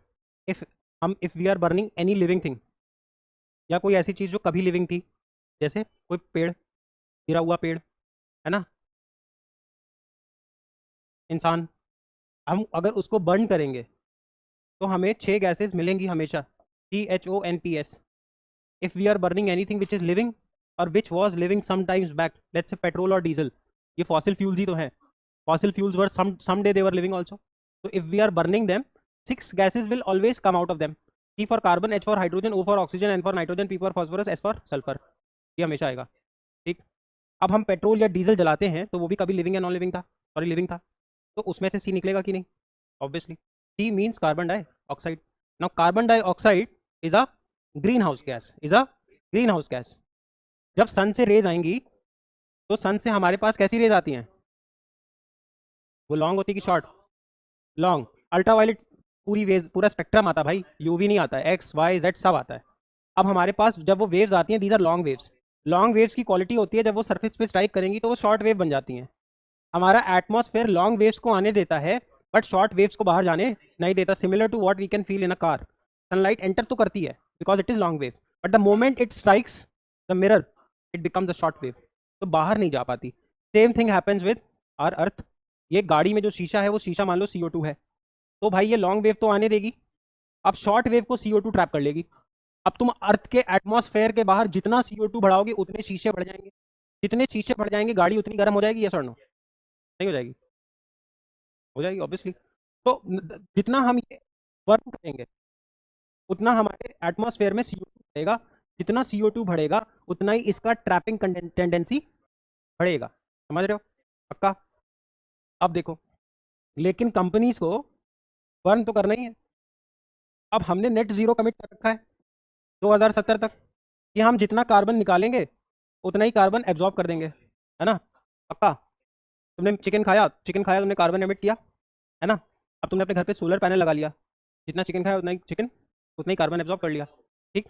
अब देखो, चाइना ने बोला है वो नेट जीरो करेगा बाय 20, US ने बोला है बाय, वेरी गुड, और यूरोपियन यूनियन ने बोला है fit for 55, fit for 55 by 2030। मतलब वो 2030 तक अपना 55% एमिशन कम कर देगा। ये चार हमें याद होनी चाहिए। अब देखो, जब ये एमिट करेगा क्या, CO2, तो कंपनीज एमिट करती रहेंगी। अब हम एक कॉन्सेप्ट लेके आए जिसको क्या बोलेंगे, कार्बन क्रेडिट।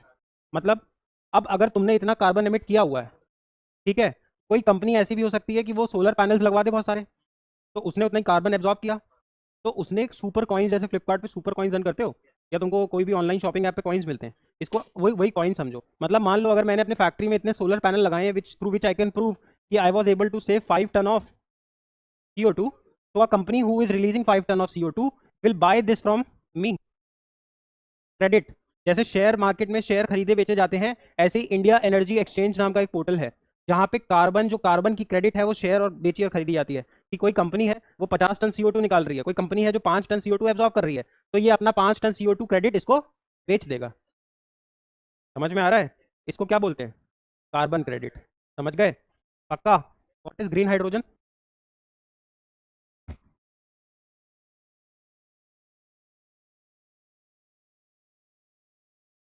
हाँ,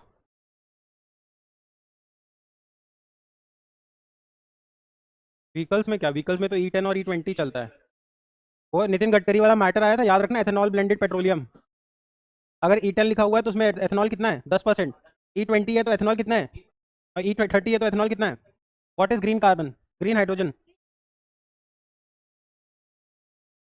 green hydrogen.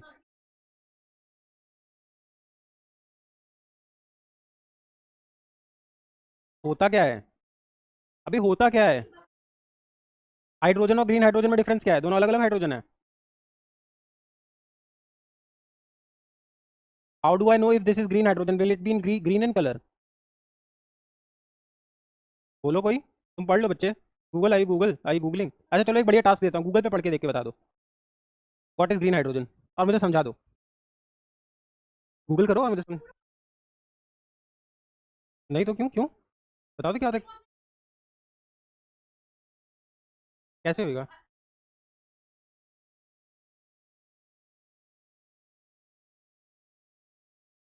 That is green hydrogen, but that is hydrogen, no, that is hydrogen. Let's say if there is H2O and we are doing electrolysis of H2O। H घर पे बन जाता है, ये तो मैंने नहीं बोला होगा घर पे बन जाता है। इलेक्ट्रो, यस, हाँ,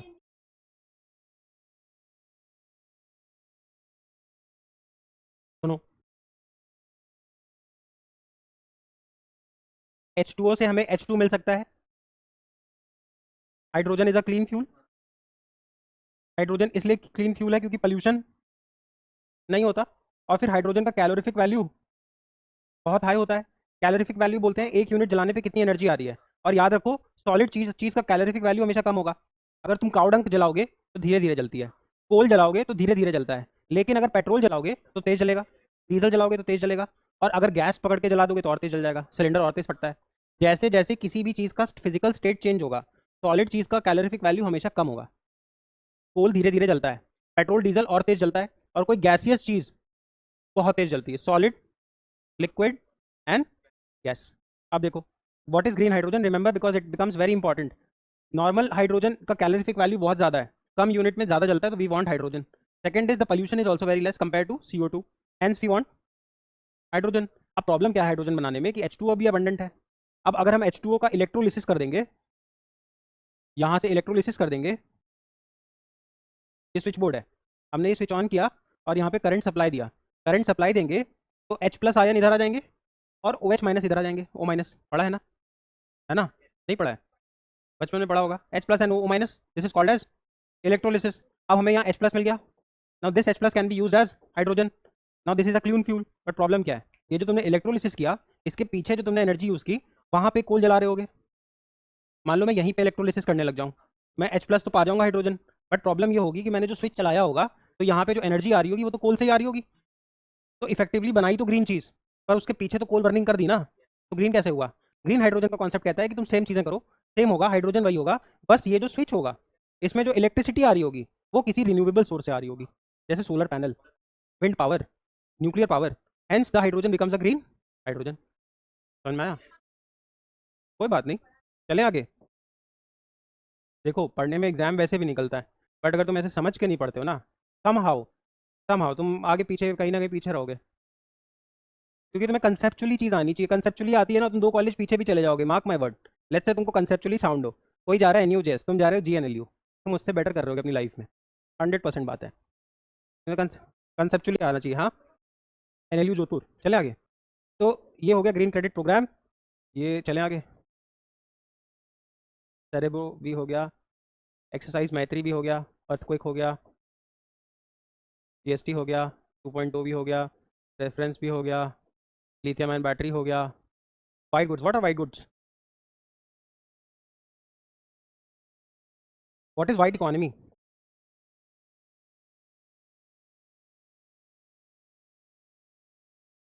देखो सुनो,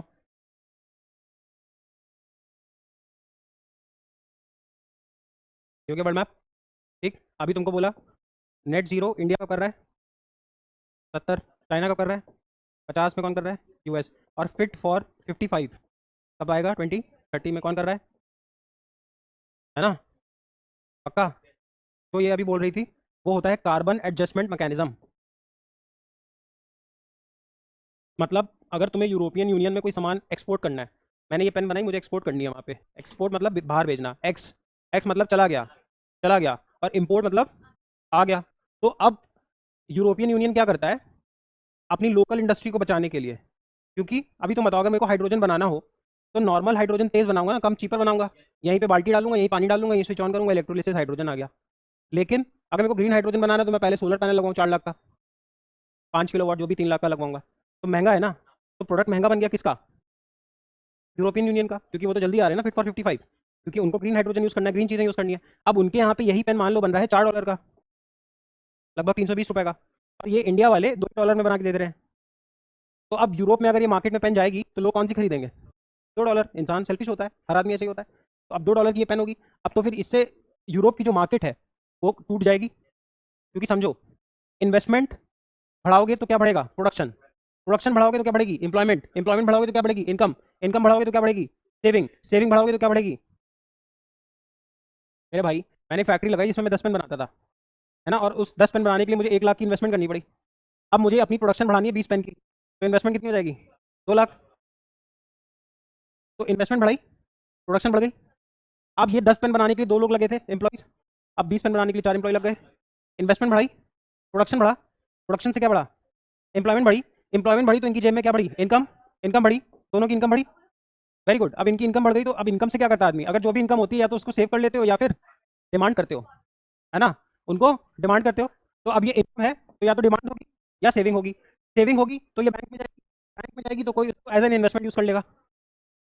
बैंक तभी तो तुमको ब्याज दे पाएगा, जब बैंक निखिल का 1 करोड़ रुपए रखेगा और उसको 6% ब्याज देगा, तभी तो मुझे 1 करोड़ का लोन देगा और मुझसे 9% ब्याज लेगा, और 3% उसका क्या है? मार्जिन। उसी में वो एडमिन चलाएगा, उसी में रेंट निकालेगा। और अगर डिमांड बढ़ेगी, which is also good, demand बढ़ेगी, नहीं डिमांड बढ़ेगी तो इन्वेस्टमेंट और बढ़ेंगे ना। अब और पेन बनाओ, अब और पेन बनाओ। देखो सबका इकोनॉमिक्स नहीं है ना यार, अभी तो मैंने वो भी पढ़ाया था, साइंस भी तो बताई थी, इलेक्ट्रोलिसिस, ये कॉमर्स है, समझ में आ रहा है? अब देखो, ये करना है नेट जीरो, नेट जीरो करना है तो मतलब पेट्रोल और डीजल का डिमांड खत्म ही हो जाएगा। अब एक चीज़ याद रखो, दुनिया में सबसे ज़्यादा ऑयल रिजर्व वैसे वेनेजुएला के पास है ना, और जो भी कंट्रीज ऑयल को एक्सपोर्ट करती हैं, एक्सपोर्ट मतलब फेंकना, अब वो कहलाती हैं ओपेक। पढ़ के जाना OPEC, oil petroleum exporting organisation for petroleum exporting countries, organisation for petroleum exporting countries, 1964 में बनाया गया था, वियना में हेडक्वार्टर है। Russia although has a lot of oil reserves but is not a part of OPEC, remember. हाँ remember, Russia is not a part. ठीक, G7 अलग चीज़ है, बहुत सारी स्टोरीज हैं। अब हम उस स्टेज में नहीं है, I would have told you, counter करने के लिए और भी रीजन थे, 1973 में बनाया, लेकिन उसको छोड़ो। ठीक है, G7 अलग है, G7 को बस इतना याद रखो, group of 7 countries, initially it was 8, पहले 7 था, फिर रशिया ऐड करके 8 हुआ। 2014 में क्रीमियन पेनिनसुला को एनेक्स किया रशिया ने, इसलिए वो G7 वापस हो गया। G7 इस बार कनाडा में हुआ, कनाडा का प्राइम मिनिस्टर याद रखना, G7 के कंट्रीज याद रखना, G7 का कोई हेडक्वार्टर नहीं है, ये याद रखना बस, है ना। G7 मतलब पुराने rich countries, Canada, US, Germany, Italy, England, France, Japan. ठीक, चले आगे, चलो। अब देखो, अब ये जैसे अभी बोला कि mostly Arab countries are there, Arab countries क्या करते हैं? पेट्रोल और diesel, are you getting late for somewhere from? अच्छा sir, they texting from school, it was an half day today, I also went to DPS, but ठीक है चलो, half day, चलो चलो। बेटा organisation for petroleum exporting countries, मजा आ गया। चले आगे, ये याद रखना, कार्बन एडजस्टमेंट मैकेनिज्म, अभी वो यही बात कर रही थी, वो इसको यही बोलते हैं कैम। चले आगे, चलो देखो, अभी अरब कंट्रीज में क्या हो रहा है, अभी इनको पता है कि भाई देखो, जो जितना ज़्यादा रिच उसके प्रॉब्लम्स उतने लंबे होंगे, है ना। जो बेगर है उसको शाम के खाने की चिंता है ना। शाहरुख खान को अगले 10 साल बाद की चिंता है, विराट कोहली को 10 साल बाद की चिंता है, मुकेश अंबानी को 50 साल बाद की चिंता है ना। सबके अपने अपने टेंशन होते हैं। अब अरब कंट्रीज इतने तो रिच हैं कि उनको कल खाने का नहीं देखना है, सऊदी फैमिली को, मोहम्मद बिन सलमान को कल खाने की प्रॉब्लम होगी क्या? नहीं, लेकिन उसको ये तो देख के चलना है, मेरा royal family can go bankrupt अगर मैंने कुछ नहीं किया अगले 100 साल में। क्यों? क्योंकि मेरा पूरा इकोनॉमी पेट्रोल पे है, और जब पेट्रोल बिकेगा ही नहीं तो मैं करिएगा क्या? मैं एग्जैक्टली exactly, अब देखो टूरिज्म, टूरिज्म पे आओ। अब इनको पता है ये प्रॉब्लम आने वाला है, इसीलिए तुम देखोगे ये बहुत लिबरल होते जा रहे हैं। इसराइल से हाथ मिला लिया, वुमेन को ड्राइविंग वो दे दी, वुमेन के राइट्स बढ़ा दिए, अभी यूएई में देखोगे हिंदू मंदिर खुल गया है, So they're becoming more and more secular because they want to attract more tourists या प्रोफेशनल्स, समझ रहे हो? इसलिए इंडिया से बहुत अच्छा रिलेशनशिप बना रहे हैं, इसराइल से अच्छा रिलेशनशिप बना रहे हैं। इसी इकोनॉमी को बोलते हैं वो इकोनॉमी जो टूरिज्म पे डिपेंड करती है, मॉल में शॉपिंग करने पे डिपेंड करती है, पैसे को आगे बस खर्च करो, अय्याशी करने पे करेगा, ये सारी चीज़ों पे जो भी करेगा एक्सपीरियंस पे खर्चा करो आगे, उसी को बोलते हैं वाइट इकोनॉमी। इसी से निकला है white goods, AC, refrigerator, television, all of these luxuries जो हमें आज बहुत नॉर्मल लगती है, बट एक दुनिया के हिसाब से देखोगे तो all of these are luxuries. Sorry, Saudi.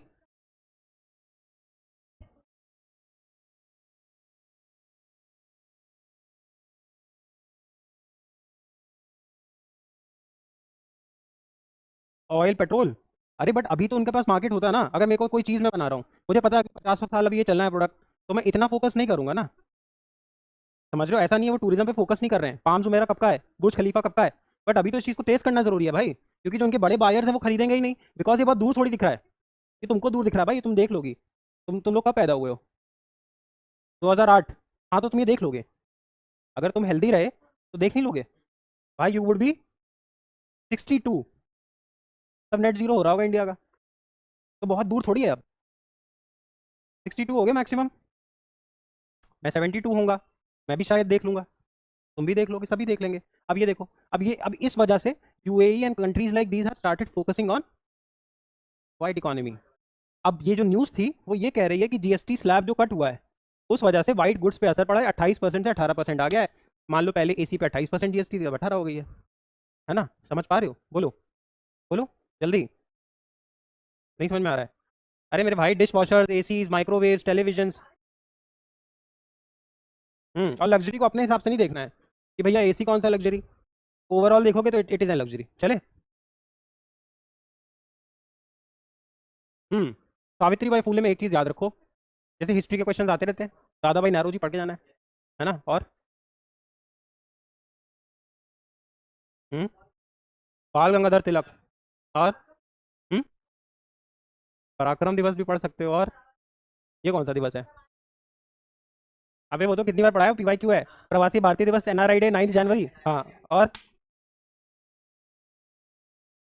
Kakori conspiracy में बताऊंगा। और इमरजेंसी तो पढ़ना ही है। चलो, ये देखो, इसमें ना तुम सुनो, दो तीन चीजें याद रखोगे। सावित्री बाई फूले किसकी वाइफ है? ज्योतिबा फूले की। सावित्री बाई और ज्योतिबाई दोनों ने किसके लिए काम किया? Cast upliftment. कास्ट अपलिफ्टमेंट के लिए काम किया। Important thing is Savitri Bai Phule is the first female teacher of this country. Also she was the first person in this country to open a all women school in Pune, इसलिए she becomes important, है ना? देखो, started the first girls school in Pune.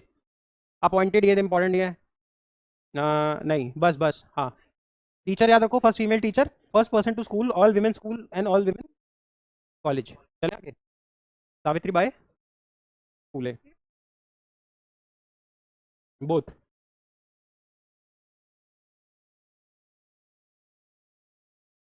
Monkey pox important नहीं है इतना। Zoonotic disease बता दो, क्या होता है जूनोटिक? हाँ, बस। नहीं, ऐसा नहीं होता, जो एनिमल से फैलती है। हाँ, जूनोटिक। चले आगे। हिल्सा फिश, एक छोटा सा याद रखो, जैसे वो आदि वाला याद रखा था, आदिवादी, वैसे हिल्सा फिश अभी बांग्लादेश हमको दे रहा है बहुत सारा hilsa fish. Hilsa fish is also called as a king of fish in Bengal. Just a single एक फैक्ट, एलेट वेलेट में पूछ सकता है, सिंगल लाइनर। चलो, ये पढ़ने की जरूरत है? इसमें देखो क्या नहीं समझ में आ रहा है। सारे आर्टिकल्स नहीं पढ़ने। 63 बस याद रखो। 63 कहता है there shall be a vice president of India, that's it. इन सब में क्या लिखा, वो तो मैंने क्या बोला, 9,600 क्वेश्चन कहाँ से बनेंगे? 63 बात समझो, अगर तुम्हें 63 टू 71 पढ़ भी लो, मैं कह रहा हूँ, ठीक, फिर तो सुप्रीम कोर्ट भी न्यूज़ में है। तो सुप्रीम कोर्ट भी 124 से लेके लगभग 143 पे चला गया था। 124 में है there shall be a supreme court of India. 129 में कंटेम्प्ट ऑफ कोर्ट है। 136 में स्पेशल लीव पिटीशन है। फिर उसके बाद बहुत सारे 141, 142, 143 सब इंपॉर्टेंट है। 141 में ओरिजिनल जुरिस्डिक्शन है, पूछा हुआ है ओरिजिनल जुरिस्डिक्शन। 142 में क्या है? Complete justice. 143 is about presidential difference. कितना याद करोगे? इलेक्शन कमीशन भी इंपॉर्टेंट है। 324 से 329 कितना याद करोगे? मेरी बात समझो, it is not about teaching these articles, but humanly not possible. बाकी चीज़ों पे वो दिमाग लगाओ ना फिर। सीआर में नंबर बढ़ाओ, इंग्लिश में नंबर बढ़ाओ, जीके में जो चीज़ आनी है उसमें नंबर बढ़ाओ। तुम सारे आर्टिकल्स याद कितने कर लोगे मेरे भाई? किस किस में याद करोगे?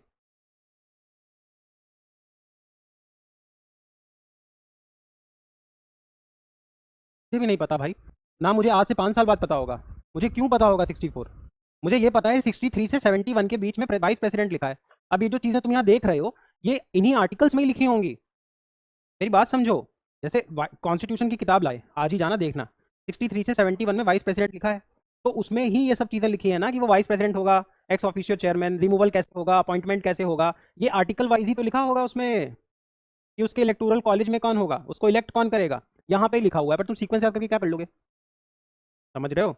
इस स्लाइड में देखो क्या इंपॉर्टेंट है, क्या तुमको समझ नहीं आ रहा। ये तो आर्टिकल्स हो गए। Second highest constitutional office, something very important you should no.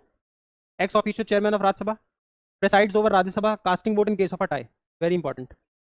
Rajya Sabha में वोट नहीं डालता वो, लेकिन अगर टाई हो गया तो कास्टिंग वोट डालेगा। अच्छा, ज्वाइंट सेशन लगा दिया तो कौन होता है, प्रेसाइड करता है? स्पीकर। कहाँ मेंशनड है? Which article?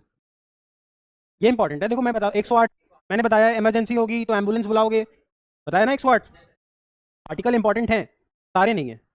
Fundamental rights important है, आर्टिकल 1 इंपॉर्टेंट है, 4 इंपॉर्टेंट है, आर्टिकल 11 इंपॉर्टेंट है, पार्लियामेंट बनाएगी सिटीजनशिप पे लॉ। 12 में स्टेट डिफाइंड है, वो इंपॉर्टेंट है। 52 में प्रेसिडेंट है, वो इंपॉर्टेंट है। 63 में वाइस प्रेसिडेंट इंपॉर्टेंट है। 324 में इलेक्शन कमीशन इंपॉर्टेंट है। 315 में यूपीएससी इंपॉर्टेंट है। 148 कैग है। 124 सुप्रीम कोर्ट है। 214 हाई कोर्ट है। ये सारे इंपॉर्टेंट हैं। समझ में आ रहा है? ऐसे हार्डली 50 आर्टिकल्स होंगे। मैं तुम्हें एक लिस्ट प्रोवाइड करा दूंगा, बाकी मैं पढ़ा हो चुका हूँ। तुमको कोई भी आर्टिकल ये नहीं लगेगा ये पढ़ाया नहीं था। समझ रहे हो? ऐसे नहीं पढ़ने लग जाना। मॉक में देख भी लेना ना, आर्टिकल्स तो छोड़ देना, मेरे पे बात भरोसा रखो। ये 68 67 नहीं, लेकिन इंपॉर्टेंट चीज़ें याद रखनी। चलें आगे। चलो, ये याद रखना, he should be greater than 35 years old. Rajya Sabha member बनने के लिए मिनिमम एज क्या चाहिए? Very good. लोकसभा के लिए, if I want to become the prime minister of India, what is the minimum age I should be of? If I want to become the prime minister of India, 25। बस। मैं Lok Sabha MP बन जाऊँ, Lok Sabha MP बन जाओगे तो फिर अगर तुम वहाँ पे हाउस के वो होगे लीडर, बन जाओगे। समझ गए? चले। ये ऑफिस ऑफ प्रॉफिट समझ में आता है? He should not hold any office of profit. Office of, अच्छा, ये गौतम गंभीर जब एमपी था तो how was he able to commentate? Navjot Singh Sidhu let's say was an MP, how was he able to जज कपिल शर्मा शो? नहीं। और भी कोई बताओ एग्जांपल, जो एमपी है। हरभजन सिंह, राज्यसभा एमपी फ्रॉम आम आदमी पार्टी, कमेंट्री।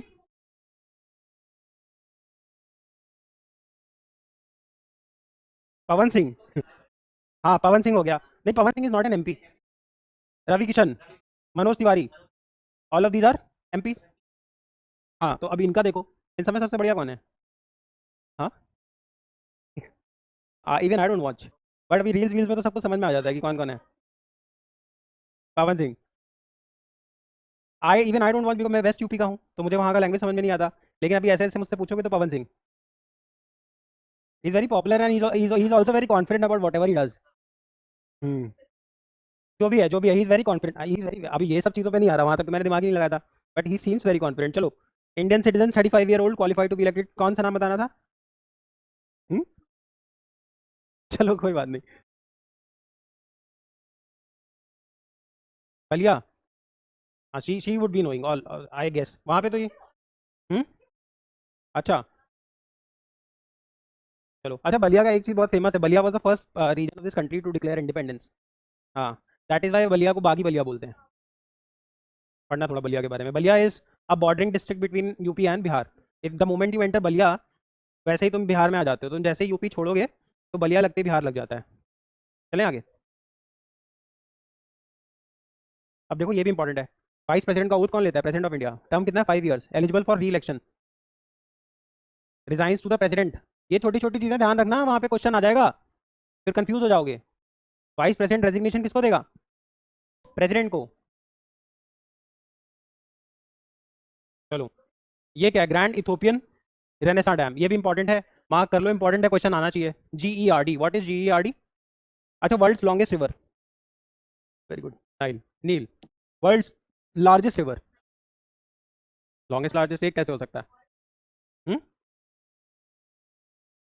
भैया मेरे, ये लॉन्गेस्ट है ना?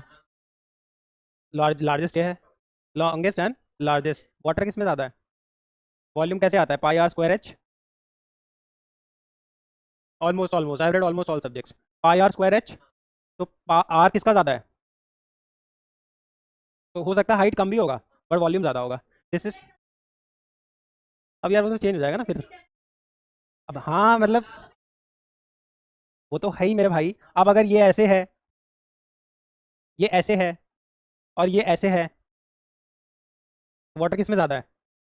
We really don't know. Pi r square H करना पड़ेगा। बट ये चौड़ाई का फर्क इसलिए पड़ जाता है क्योंकि आर कंपाउंड हो रहा है, आर स्क्वायर हो रहा है। और स्क्वायर का ताकत तो समझते ही हो ना। 13 × 13 इज 169। समझ रहे हो स्क्वायर? चलो, ए प्लस बी का होल स्क्वायर क्या होता है? ये 2ab कहाँ से आया? चलो आगे। देखो ये क्या है। अभी जैसे हिंदुस्तान और पाकिस्तान के बीच में ऑपरेशन क्या हुआ था? ऑपरेशन सिंदूर इंडिया ने लॉन्च किया था, पहलगाम अटैक हुआ था, अनंतनाग डिस्ट्रिक्ट हम पढ़ चुके हैं, है ना। अब देखो, तो हिंदुस्तान ने क्या बोला था कि ये जो वाटर है इंडस का, यही तो बोला था।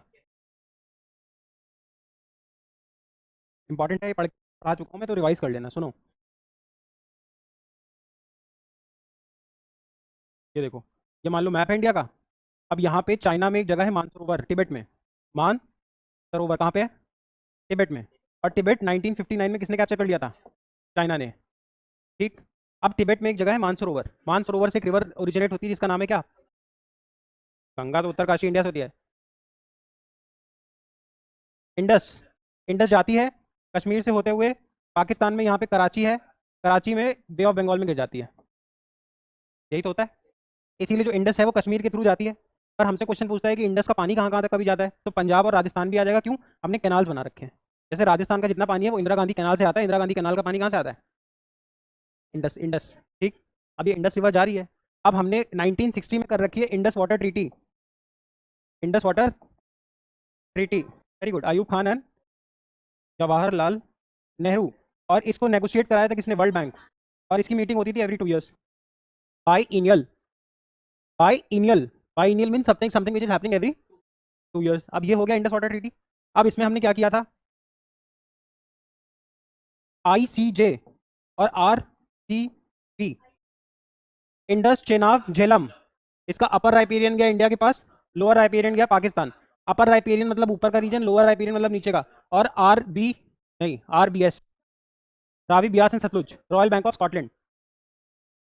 याद कैसे करोगे? Royal Bank of Scotland, RBS, Ravi Beas and Sutlej. तो हमने इसके लिए किया इंडस वाटर ट्रीटी। अब इंडिया के ऊपर से पानी जा रहा है, तभी तो इंडिया बोल रहा है मैं पानी रोक दूंगा डैम बना के। बांध। डैम कंट्रोल करता है ना, पानी नहीं निकलना चाहिए। और निकलना चाहिए तो स्लोली स्लोली निकलना चाहिए, कंट्रोल निकलना चाहिए। अब देखो, अब यही पंगा फंस गया कहाँ पे? अफ्रीका में। पहले याद रखोगे, इस डैम को बोलते हैं millennium dam. Millennium dam 5 number का क्वेश्चन बन जाएगा, आराम से, फिर बोलना मत। अब देखो प्रॉब्लम, मैप समझो। ये देखो, नाइल याद रखेंगे। जैसे अभी मुझे निखिल ने बताया, Nile is the longest river of the world. While, बताया था उसने। वाइल लार्जेस्ट कौन सी है? अमेजॉन। अब देखो, इथोपिया में, देखो पहले बहुत ध्यान से सुनते जाना। एक तुमने वर्ड सुना होगा, गिफ्ट ऑफ नाइल। टेलेट में क्वेश्चन आया, गिफ्ट ऑफ नाइल किसको बोलते हैं? इजिप्ट को। क्यों? क्योंकि जो नाइल नदी है, अभी हम डिस्कस करेंगे, वो यहाँ जाके क्या बनाती है? देखो डेल्टा बना रहा है। डेल्टा कहाँ पे बना रहा है? देखो कायरो में। कायरो किसकी कैपिटल है? इजिप्ट की। अब जैसे इंडिया है, यहाँ पे से गंगा आती है, यहाँ से ब्रह्मपुत्र आती है, और यहाँ सुंदरबन डेल्टा बनता है। जब डेल्टा बनता है तो तुमको मैंने पहले बता रखा है कि अगर लैंड और वाटर मिलेंगे तो कहलाएगा वेटलैंड। और जहाँ इकोसिस्टम्स मिलते हैं वहाँ पे बायोडाइवर्सिटी बहुत हाई होती है हमेशा। ठीक। बायोडाइवर्सिटी हाई मतलब प्लांट्स एंड एनिमल्स बहुत ज़्यादा। अब इसीलिए गिफ्ट ऑफ नाइल मतलब जो नाइल है उसका तोहफा है इजिप्ट। नाइल रिवर थी, उस वजह से इजिप्ट की, इसीलिए तुम देखोगे दुनिया में 2-3 सिविलाइजेशन बहुत पुराने हैं। एक तुम्हारा इंडस वैली सिविलाइजेशन, क्योंकि वहाँ पे इंडस रिवर थी, अभी बनाया था। दूसरा तुमने सुना होगा Egyptian civilisation is also very old because of this river called Nile. Gift of Nile is called as, Egypt is called as the gift of Nile. जहाँ पे भी ये रिवर्स थी वहाँ पे सिविलाइजेशन प्रॉस्पर किए थे। अरे मेरे भाई, पानी होगा तभी तो खेती होगी। खेती होगी तो फैमिली सेटल करेगी। फैमिली सेटल करेगी जब, तब फिर मैरिज करोगे। जब सेटल ही नहीं करोगे तो मैरिज क्यों करोगे? आज यहाँ सप्रू मार्ग और कल कानपुर, फिर दिल्ली, फिर कैलकाटा। तो मैरिज जैसा इंस्टीट्यूशन आएगा? क्यों आएगा भाई? नहीं आएगा। एक बार ही सेटल करता है इंसान, और सेटल कब कर पाएगा? जब एग्रीकल्चर होगा। अगर एग्रीकल्चर नहीं होगा तो वो क्या करेगा? हंटिंग। हंटिंग करेगा तो घूमता रहेगा। नोमैड्स। अब देखो, यहाँ पे है इथोपिया नाम की कंट्री, है ना? अच्छा, एक चीज़ और याद रखोगे, अफ्रीका का मैप ऐसा कुछ है, ये इसको बोलते हैं हॉर्न ऑफ अफ्रीका। और हॉर्न ऑफ अफ्रीका कौन सी कंट्री है? नहीं नहीं नहीं, सॉरी, सोमालिया। चलें आगे। देखो, अब इथोपिया में से निकल रही है ब्लू नाइल, ये देखते रहना। ये देखो, ब्लू नाइल निकल रही है। कहाँ से ओरिजिनेट हो रही है? लेक ताना। याद कैसे करोगे? इंडस कहाँ से निकली थी? लेक मानसरोवर, है ना? मानसरोवर, लेक मानसरोवर। तो ये कहाँ से निकला? लेक ताना। कौन सी रिवर? Blue Nile. समझ गए? Blue Nile. भाई नींद क्यों आ रही है? नींद आ रही है? किसी को आ रही है नींद? अब यहाँ देखो, ये तुम्हारी कौन सी रिवर है? ये कौन सी रिवर है? White Nile. White Nile.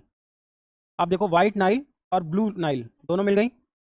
और हाँ, और ये जाके कहाँ पहुंची? इजिप्ट में सुंदरबन बना के ये यहाँ पे मेडिटेरियन सी में गिर गई। अब देखो बदमाशी क्या कर रहा है इथोपिया। मैंने क्या बोला? न्यूज़ क्या है? Great Ethiopian Renaissance dam. अब देखो बदमाशी क्या है इथोपिया की। इथोपिया यहाँ डैम बन, जब यहाँ डैम बनवा दोगे तो ये पानी का फ्लो कम होगा। पानी का जब यहाँ से फ्लो कम हो जाएगा तो पानी यहाँ ज़्यादा पहुँचेगा या कम? कम। परेशान कौन होगा? इजिप्ट। और इजिप्ट, तुम ये मत सोचो यहाँ तो सर बहुत सारे कंट्रीज हैं, देखो इजिप्ट यहाँ, ये पूरा इजिप्ट ही तो है, ये पूरा इजिप्ट ही तो है। ये कुछ कुछ ऐसे ऐसे, ये सूडान है।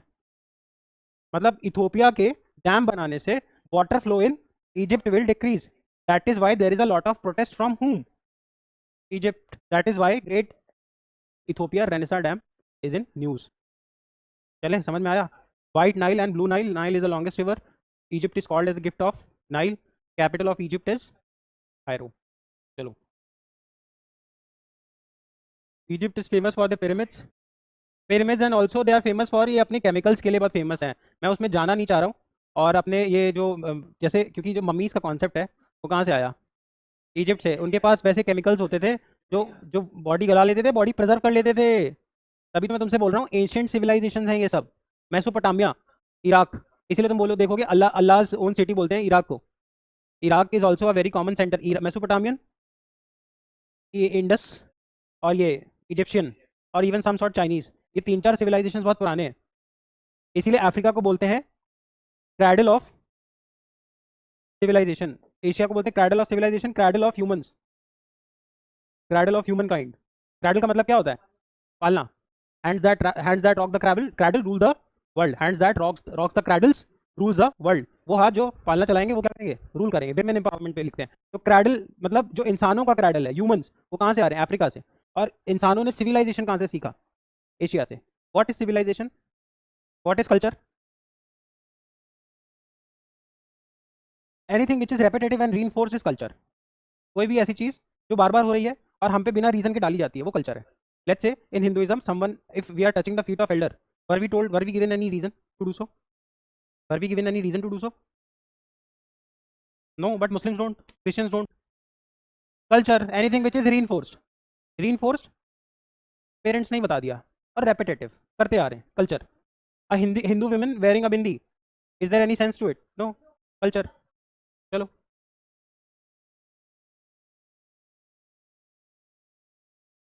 तो bindi is quite common in the South Asian region. Indian सिंदूर।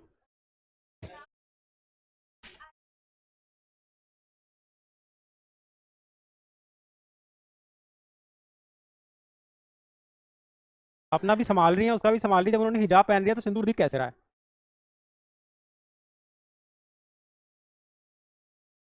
बुरके में सिंदूर कैसे दिखेगा?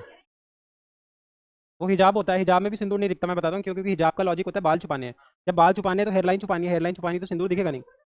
बेटा बिंदी दिखी होगी, सिंदूर तुमने बता दिया। क्योंकि बिंदी तो लगती है। बिंदी इसलिए लगती है, साउथ एशिया का कल्चर है। जैसे sari, sari you will find a lot of people from Pakistan also wearing. Bangladeshis also wear sari, because this is part of our culture. इसलिए तुम देखोगे जो इंडियन इस्लामिक वर्जन है उसमें म्यूजिक भी इन्वॉल्व है, कव्वाली। क्योंकि हार्डकोर इस्लाम है, it does not allow qawwali and music, but Indian Islam में अलाउड है। मज हाँ। हम्म हम्म हम्म हम्म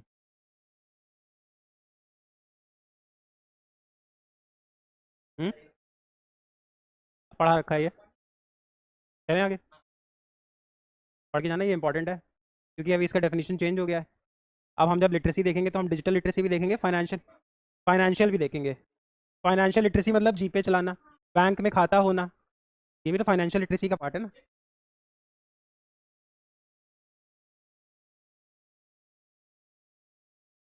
छोटा सा यार एक वन लाइनर है, नासा का मिशन है परसीवरेंस रोवर। बाकी पुराने भूलना मत, आदित्य मिशन और निसार निसार और एक्सियम याद रखना है, और शुक्रयान और चंद्रयान, गगनयान, समुद्रयान। हाँ, वो तो में इज एस्ट्रोनॉट। और नाविक, हाँ नाविक नाविक पढ़ाया तो है, इंडिया का वो जीपीएस 2022-23 क्लैट में आया हुआ क्वेश्चन है। हाँ, वो भी इंपॉर्टेंट है। एक्सियम, एक्सियम बोला था अभी सुनीता विलियम।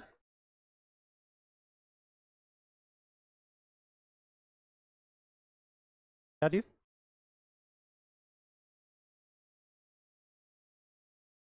कौन?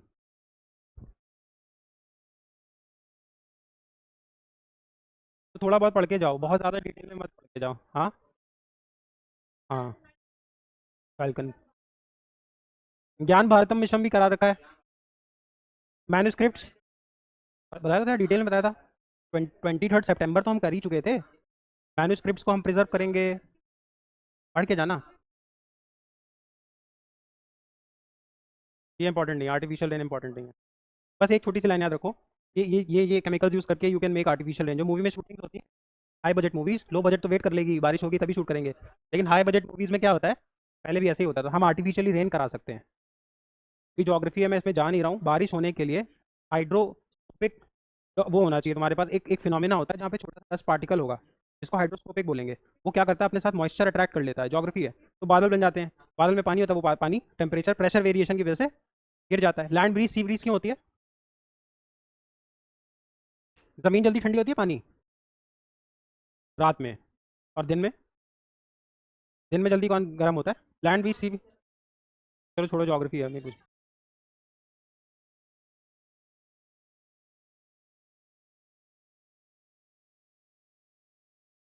हम्म,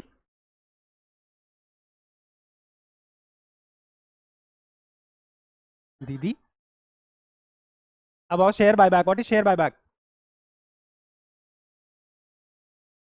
शेयर बायबैक क्या होता है?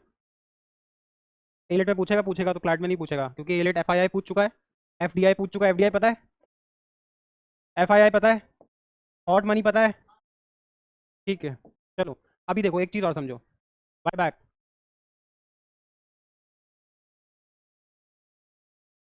देखो, कंपनी का वैल्यूएशन बढ़ाने का तरीका होता है। मान लो कंपनी का वैल्यू है कितना, 1 करोड़। ठीक, कंपनी ने 1 करोड़ के वैल्यूएशन पे 100 शेयर्स निकाले हुए हैं, तो पर शेयर वैल्यू 1 लाख पर शेयर। अब कंपनी को अपना वैल्यू बढ़ाना है, शेयर का वैल्यू बढ़ाना है। कंपनी क्या करती है, कंपनी बोलेगी कि मैं अपने 25 शेयर्स खरीदूंगी, 25 शेयर्स खरीदूंगी। 25 शेयर्स खरीदूंगी तो मैंने 25 लाख रुपए दे दिया। अब मार्केट में कितने शेयर बचे? 75। मार्केट में वैल्यू कितना है कंपनी का भी 1 करोड़। अब शेयर का वैल्यू कितना हो जाएगा, 1 CR/75। समझ रहे हो मैं क्या कह रहा हूँ? नहीं, 1 करोड़ का कंपनी है, 100 शेयर निकाल रखे हैं। कंपनी को मार्केट में अपने शेयर का वैल्यू बढ़ाना है, तो कंपनी करेगी क्या, मान लो 50 शेयर उसने खरीद लिए, 50 लाख रुपए बांटे, 1-1 लाख रुपए, 50 शेयर खरीद लिए। मार्केट में अब कितने शेयर बचे? 50। और मार्केट में वैल्यू कितनी है कंपनी की? 1 CR। तो अब एक शेयर की वैल्यू कितनी हो गई? 2 लाख। समझ पा रहे हो? इसको कहते हैं बायबैक।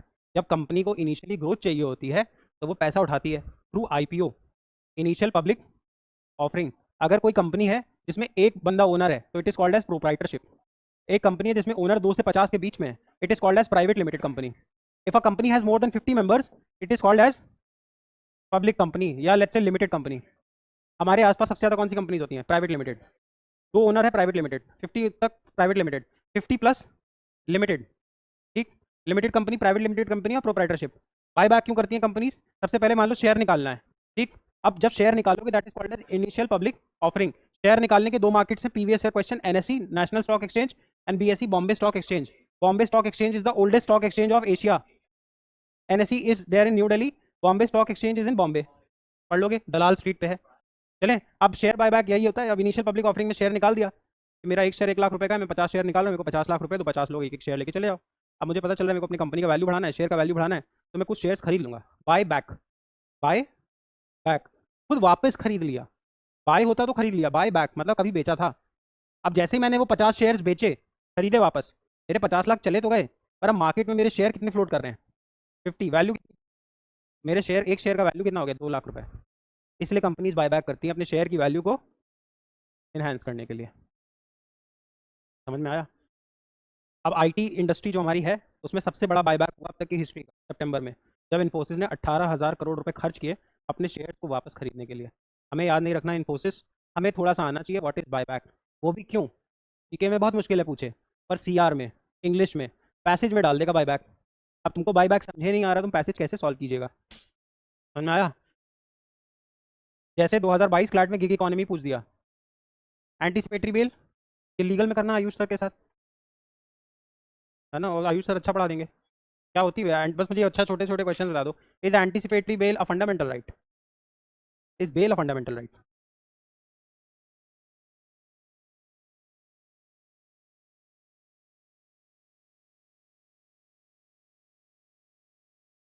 क्या होती है anticipatory bail? What is anticipation?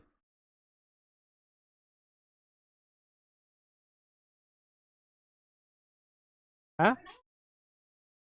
Anticipatory bail ये होती है कि देखो, दो तो टाइप के क्राइम्स होते हैं, बेलेबल, नॉन बेलेबल। कुछ कुछ ऐसी चीज़ें होती हैं जिसमें तुमको पता होता है कि मेरे को बेल नहीं मिलेगी पुलिस से, और तुमको पता है कि मेरे को पुलिस पकड़ने आएगी, तो तुम पहले से जाके मजिस्ट्रेट से एंटीसिपेटरी बेल ले लो। है ना? बदमाश लोग लेते हैं। हाँ, यूपी में बैन आई थी, इतना यार नहीं पता। हाँ हाँ, anticipatory bell is very common, a lot of influential people rely on this. कांड करो उससे बात, तुरंत एंटीसिपेटरी बेल ले लो, पुलिस कुछ नहीं कर सकती फिर, कुछ करेगी नहीं। हाँ, तुम अपने आयुष सर के साथ ये डिस्कस कर लेना, कर लोगे ना, वो तुमको अच्छा पढ़ा लेंगे। चले, और नहीं समझ में आया तो मुझे बताना। बस एक सेकंड, एक सेकंड, इसको खत्म कर लो। पीएम विश्वकर्मा स्कीम, इसमें एक चीज़ याद बतानी है। स्कीम याद रखो, कौन सी मिनिस्ट्री की है, कौन सी मिनिस्ट्री है, प्लीज चेक कर लेना, शायद ministry of micro small and medium enterprise. What is an enterprise? What is an enterprise? Any place that is offering into goods और सर्विसेज, और both goods and services is an enterprise. If I go to a puncture वाला, it is also an enterprise. क्यों? क्योंकि वो tyre tube भी बेच रहा है, गुड, और सर्विस में पंचर बना रहा है तो सर्विस। मैं एसी खरीदने जाऊँगा, एसी का सर्विस भी है, तो enterprise. Place offering goods and services simultaneously will become an enterprise. Let's say if you are dealing into books and you are teaching also, it is an enterprise. Enterprise से word निकला entrepreneur। चलें आगे। ये बस याद रखो, कोई भी स्कीम होगी तो मिनिस्ट्री याद रखेंगे, और दूसरा याद रखेंगे पैसा आ कहाँ से रहा है।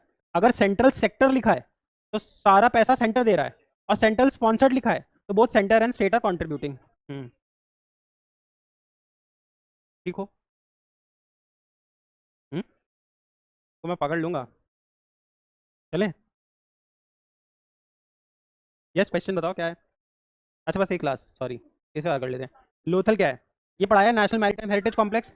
लोथल क्यों इंपॉर्टेंट हो जाता है? अभी मैंने बताया था नहीं, ये लोकेशन तो ये थी, लोकेशन बहुत सारी थी, कालीमंग, ये हाँ, ये उस टाइम का इंडिया है, Pakistan is included into it. यहाँ पे धोलावीरा है, यहाँ पे लोथल है। लोथल से हम इंडस वैली सिविलाइजेशन के टाइम पे मेसोपोटामिया से ट्रेड करते थे, इराक वगैरह से। तो लोथल वो साइट है जहाँ पे लगभग 8-9 हज़ार साल पहले से इंडिया क्या कर रहा है? Export import, Exim, export import कर रहा है। इसी चीज़ को दिखाने के लिए, अपनी इसी लेगेसी को दिखाने के लिए कि भाई हम आज नहीं, आज से 7-8 हज़ार साल पहले से एक्सपोर्ट इम्पोर्ट कर रहे हैं, उसके लिए हम लोथल में, क्योंकि लोथल पुरानी साइट थी, इंडस वैली सिविलाइजेशन की साइट थी, इसके लिए हम क्या कर रहे हैं, हमने वहाँ पे एक नेशनल मैरीटाइम हेरिटेज कॉम्प्लेक्स बनाएंगे, कहाँ? लोथल में, ड्यूरिंग द विजिट ऑफ ये गुजरात। मतलब हमें बस याद रखना, national maritime heritage complex is being built in Lothal, Gujarat. Question? नहीं, द इंपॉर्टेंट वंस। यार अभी तो तुमको पता चल जाएंगी ना, पढ़ पढ़ के। Will probably do a class on it, will probably do a class on it, इस पे, एक्सरसाइजेस पे, टीम्स पे। बट ये नहीं है कि तुम छोड़ दो, क्योंकि एक गो में फिर करोगे तो दिक्कत हो जाएगी।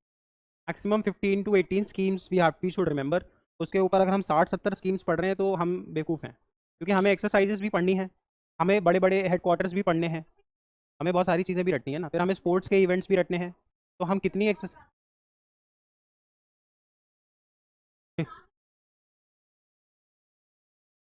मुझे भी इतना याद नहीं है यार, खेलो इंडिया कहाँ हो रहा है, कौन स्टेट टॉप कर रहा है, बस यही 2-3 चीज़ें याद रखनी चाहिए।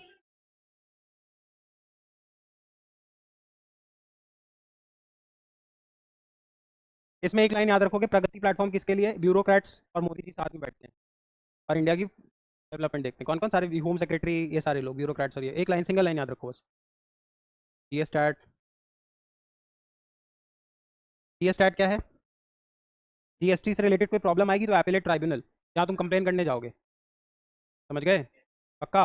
What is a tribunal? Flat में बहुत बार सवाल आया है ट्राइब्यूनल पे।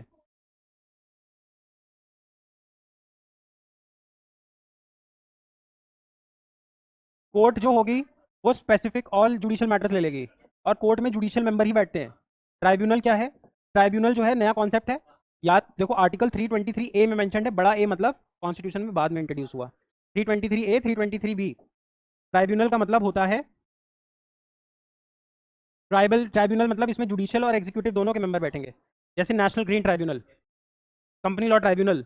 अरे भाई कुछ ऐसे मैटर्स होते हैं ना जहाँ पे एक्सपर्टीज चाहिए, वहाँ पे ट्राइब्यूनल्स लगते हैं। चले, तो हमने जीएसटी के लिए भी अब एक ट्राइब्यूनल बना दिया है। एंटी माइक्रोबियल रेजिस्टेंस, देखो हर चीज़ ये मत सुनना जीके में आ जाएगी, पैसेज में भी आएंगी चीज़ें। अभी पूरा इंग्लिश आता है, पूरा सीआर आता है, गिग इकोनॉमी नहीं मालूम तो 5 नंबर का क्वेश्चन गया। हमारी इंग्लिश कितनी भी अच्छी हो।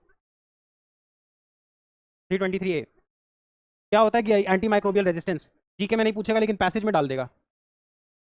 और ये ऐसे वर्ड्स होते हैं, अगर तुमको ये वर्ड्स नहीं समझ में आए तो तुम्हारा पैसेज चला जाएगा फिर। देखो हमें जब, अभी हमें फीवर होता है यूजुअली जब, और अगर हम डॉक्टर के पास नहीं जाते हैं तो तुम अगर मेडिकल स्टोर जाओगे तो मेडिकल स्टोर वाला तुमको कभी एक तो वो दे देगा कॉम्बी फ्लेम डोलो, और तुमको एक वो दे देगा एंटी बैक्टीरिया, देता ही है एजी। देखो एक तो होता है डॉक्टर से कंसल्टेशन ले लिया, तो डॉक्टर देखेगा इसको वायरल फीवर है, मतलब वायरस का प्रॉब्लम है, तो वायरस ट्रीट करोगे ना। अब यूजुअली क्या होता है, 8 out of 10 times when we have fever, most people don't go and visit a doctor. They will preferably take some medicine prescribed by their mother parents, या फिर इधर they will go to a medical store. अब बोलेगा भैया बुखार है, वो बुखार के हिसाब से दवा दे देगा। अब होता क्या है, आया है तुमको वायरल फीवर, और वो जो मेडिसिन देता है वो तुम्हारे पास, उसमें कभी देखना एजी वगैरह होगा, कुछ ना कुछ एंटी बैक्टीरिया दे देगा। अब होता क्या है हमारी बॉडी में, जब बैक्टीरिया का प्रॉब्लम ही नहीं था, प्रॉब्लम वायरस की थी, बट हम बैक्टीरिया एंटी बैक्टीरिया भी खाते रहते हैं। अब जब हम एंटी बैक्टीरिया खाते हैं तो जो हमारे बॉडी में बैक्टीरियाज हैं वो उससे इम्यून हो जाएंगे, उन्हें पता चल जाएगा कि इस टाइप का सब्सटेंस कोई आता है, क्योंकि तुम फ्रीक्वेंट लेते हो, और हमारी बॉडी की टेंडेंसी है जो चीज़ हमारे पास बार बार आएगी तो हमारी बॉडी उससे फाइट करने लगती है। तो ये चीज़ देखी जाती है दुनिया में कि हम लोग इतनी ज़्यादा एंटी बैक्टीरिया लेते हैं, एंटी माइक्रोबियल रेजिस्टेंस बताता हूँ, हम इतनी ज़्यादा बैक्टीरिया को मारने वाली दवाइयाँ ले लेंगे कि हमारी बॉडी की जो बैक्टीरियाज हैं they are no longer now able to fight if there is a problem. क्योंकि देखो मान लो वायरस है, दवा खा रहा हूँ एंटी बैक्टीरियल भी, वायरस की तो खा ही रहा था, 4 गोली 3 गोली खा रहे हो, उसमें से एक एंटी बैक्टीरिया खा रहे हो। अब जब बैक्टीरिया की प्रॉब्लम ही नहीं थी तो बैक्टीरिया तो यूज टू हो जाएगा ना उस दवा से। जब तुमको सच में बैक्टीरिया का कोई प्रॉब्लम होगा तो तुम्हारा जो बैक्टीरिया है वो ऑलरेडी उससे इम्यून हो गया है दवाई से, तो वो दवाई काम करेगी नहीं। इसी को बोलते हैं एंटी माइक्रोबियल रेजिस्टेंस। दुनिया में बहुत पॉपुलर होता जा रहा है AMR, anti microbial resistance. AMR is becoming very popular, क्योंकि हमने इतनी बैक्टीरिया की मेडिसिन खा रखे होते हैं, क्योंकि इतना कॉमन कर दिया है मेडिकल स्टोर्स में कि एएमआर का प्रॉब्लम बहुत सारे लोगों में देखा जा रहा है। वायरल होगा तब भी खा लेगा एंटी बैक्टीरिया, कोई भी प्रॉब्लम एंटी बैक्टीरिया। समझ रहे हो? बोलो, क्योंकि बीमारी या तो वायरस से होगी, पैरासाइट से होगी, बैक्टीरिया से होगी, और तुम अपने आसपास देखना लोग एंटी बैक्टीरिया हिसाब बेहिसाब खाते हैं, बस लिया और खरीद लिया, खा लिया। एजी एजी एजिथ्रोमाइसिन एजी, वायरल आ रखा है एजी खा ली वायरल। अरे गले के लिए नहीं होती है वो, एंटी बैक्टीरियल ही होती है, पर वो दे देगा तुमको, खा लिया एजी खा लिया। अब जब सच में वो प्रॉब्लम होगा तो these medicine will stop working. This is called as antimicrobial resistance. GK में नहीं पूछेगा, पैसेज में डाल देगा, कोई पैसेज डाल देगा, today in this world there is this disease, this is going on. अभी समझे नहीं आ रहा है तो you your chances of getting into the on to the answer will decrease. Atal innovation mission में एक लाइन याद रखो, नीति आयोग का है। What is Atal innovation mission? हम आईपीआर में पढ़ते हैं innovation is the key to industry, है ना। अगर हमारे पास ट्रोली बैग्स नहीं आते तो हम आज ही बक्से वाले बक्से यूज कर रहे होते। बक्सों ने ट्रोली बनाई तो ट्रोली बिकी। जब हम मार्केट में इनोवेशन करते हैं तो इंडस्ट्री चलती है। आईफोन 15 में इनोवेशन करोगे तो 16 बिकेगा, 16 में इनोवेशन करोगे तो 17 बिकेगा। अगर तुम इनोवेशन रोक दोगे तो इंडस्ट्री ठप हो जाएगी, है ना। ये तो एकदम सच बात है। जो बैग्स होते हैं, बैग्स अब एक ही फैशन के बैग्स अगर चलते रहेंगे तो इंडस्ट्री बंद हो जाएगी ना। आज जो फैशन है 20 साल बाद चेंज हो जाएगी। Industry is the key to innovation, is the key to industry. इसमें एक याद रखोगे, वाइपो भूलना मत, वाइपो world intellectual property organization headquarter at Geneva, वाइपो नहीं भूलोगे। अटल इनोवेशन मिशन नहीं भूलोगे। इसके बाद पेटेंट, कॉपीराइट, ट्रेडमार्क, वो तो एक लेक्चर में हो जाएगा लीगल में। और क्या रखोगे याद? और हाँ वो याद रखोगे, आईपीआर का इंडेक्स आता है ना, इनोवेशन इंडेक्स। हाँ इनोवेशन इंडेक्स याद रखना, वो उसमें इंडिया हर साल अपना रैंक सुधारते जा रहा है। मोल्डोवा,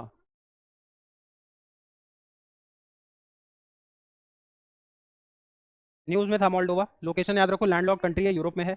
इन्होंने एलिगेशन लगाया था कि रशिया ने उन पर साइबर अटैक कराया है। चलो, नॉट इंपॉर्टेंट।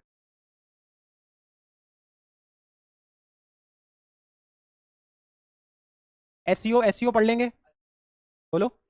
हाँ हो जाएगा। एससीओ पढ़ लेंगे, शंघाई कोऑपरेशन ऑर्गेनाइजेशन। अब ये देखो, इस सितंबर के इंपॉर्टेंट इसमें वो हैं एडिटोरियल्स। जो न्यूज़ पढ़नी थी सितंबर की इंपॉर्टेंट, वो कर ली हमने। ये इंपॉर्टेंट एडिटोरियल्स हैं, इसका तुमको पीडीएफ ले लेना, ये एडिटोरियल्स पढ़ लेना, और जहाँ पे भी डाउट है मुझसे पूछ लेना। ये वाला एडिटोरियल इंडियन एक्सप्रेस में आया था, इंपॉर्टेंट है। इसके बाद जाओ, हाँ ग्रुप पे अभी पड़ जाएगी। और इसके बाद तुमको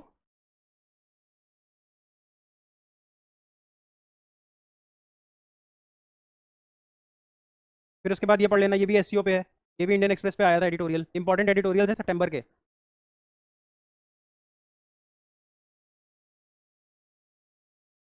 पढ़ लेना ये, अब पूछ लेना मुझसे। ये वाला पढ़ लेना, एक इंडियन पोर्ट बिल, ये भी एक्सप्रेस पे आया था, इंडियन एक्सप्रेस में आया था। ये एडिटोरियल है, 3 एडिटोरियल हो गए।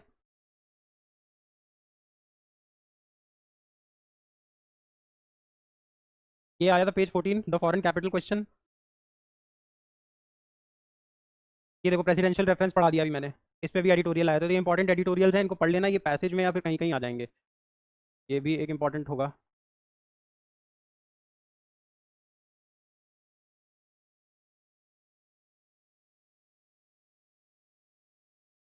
अभी देखो, एक अभी ये बोला है, कैग ने बोला है कि 10 साल में इंडिया का जो फाइनेंस है, पब्लिक डेट है, सरकारी जो कर्जा है, वो बढ़ गया है। उस पर ही एडिटोरियल है।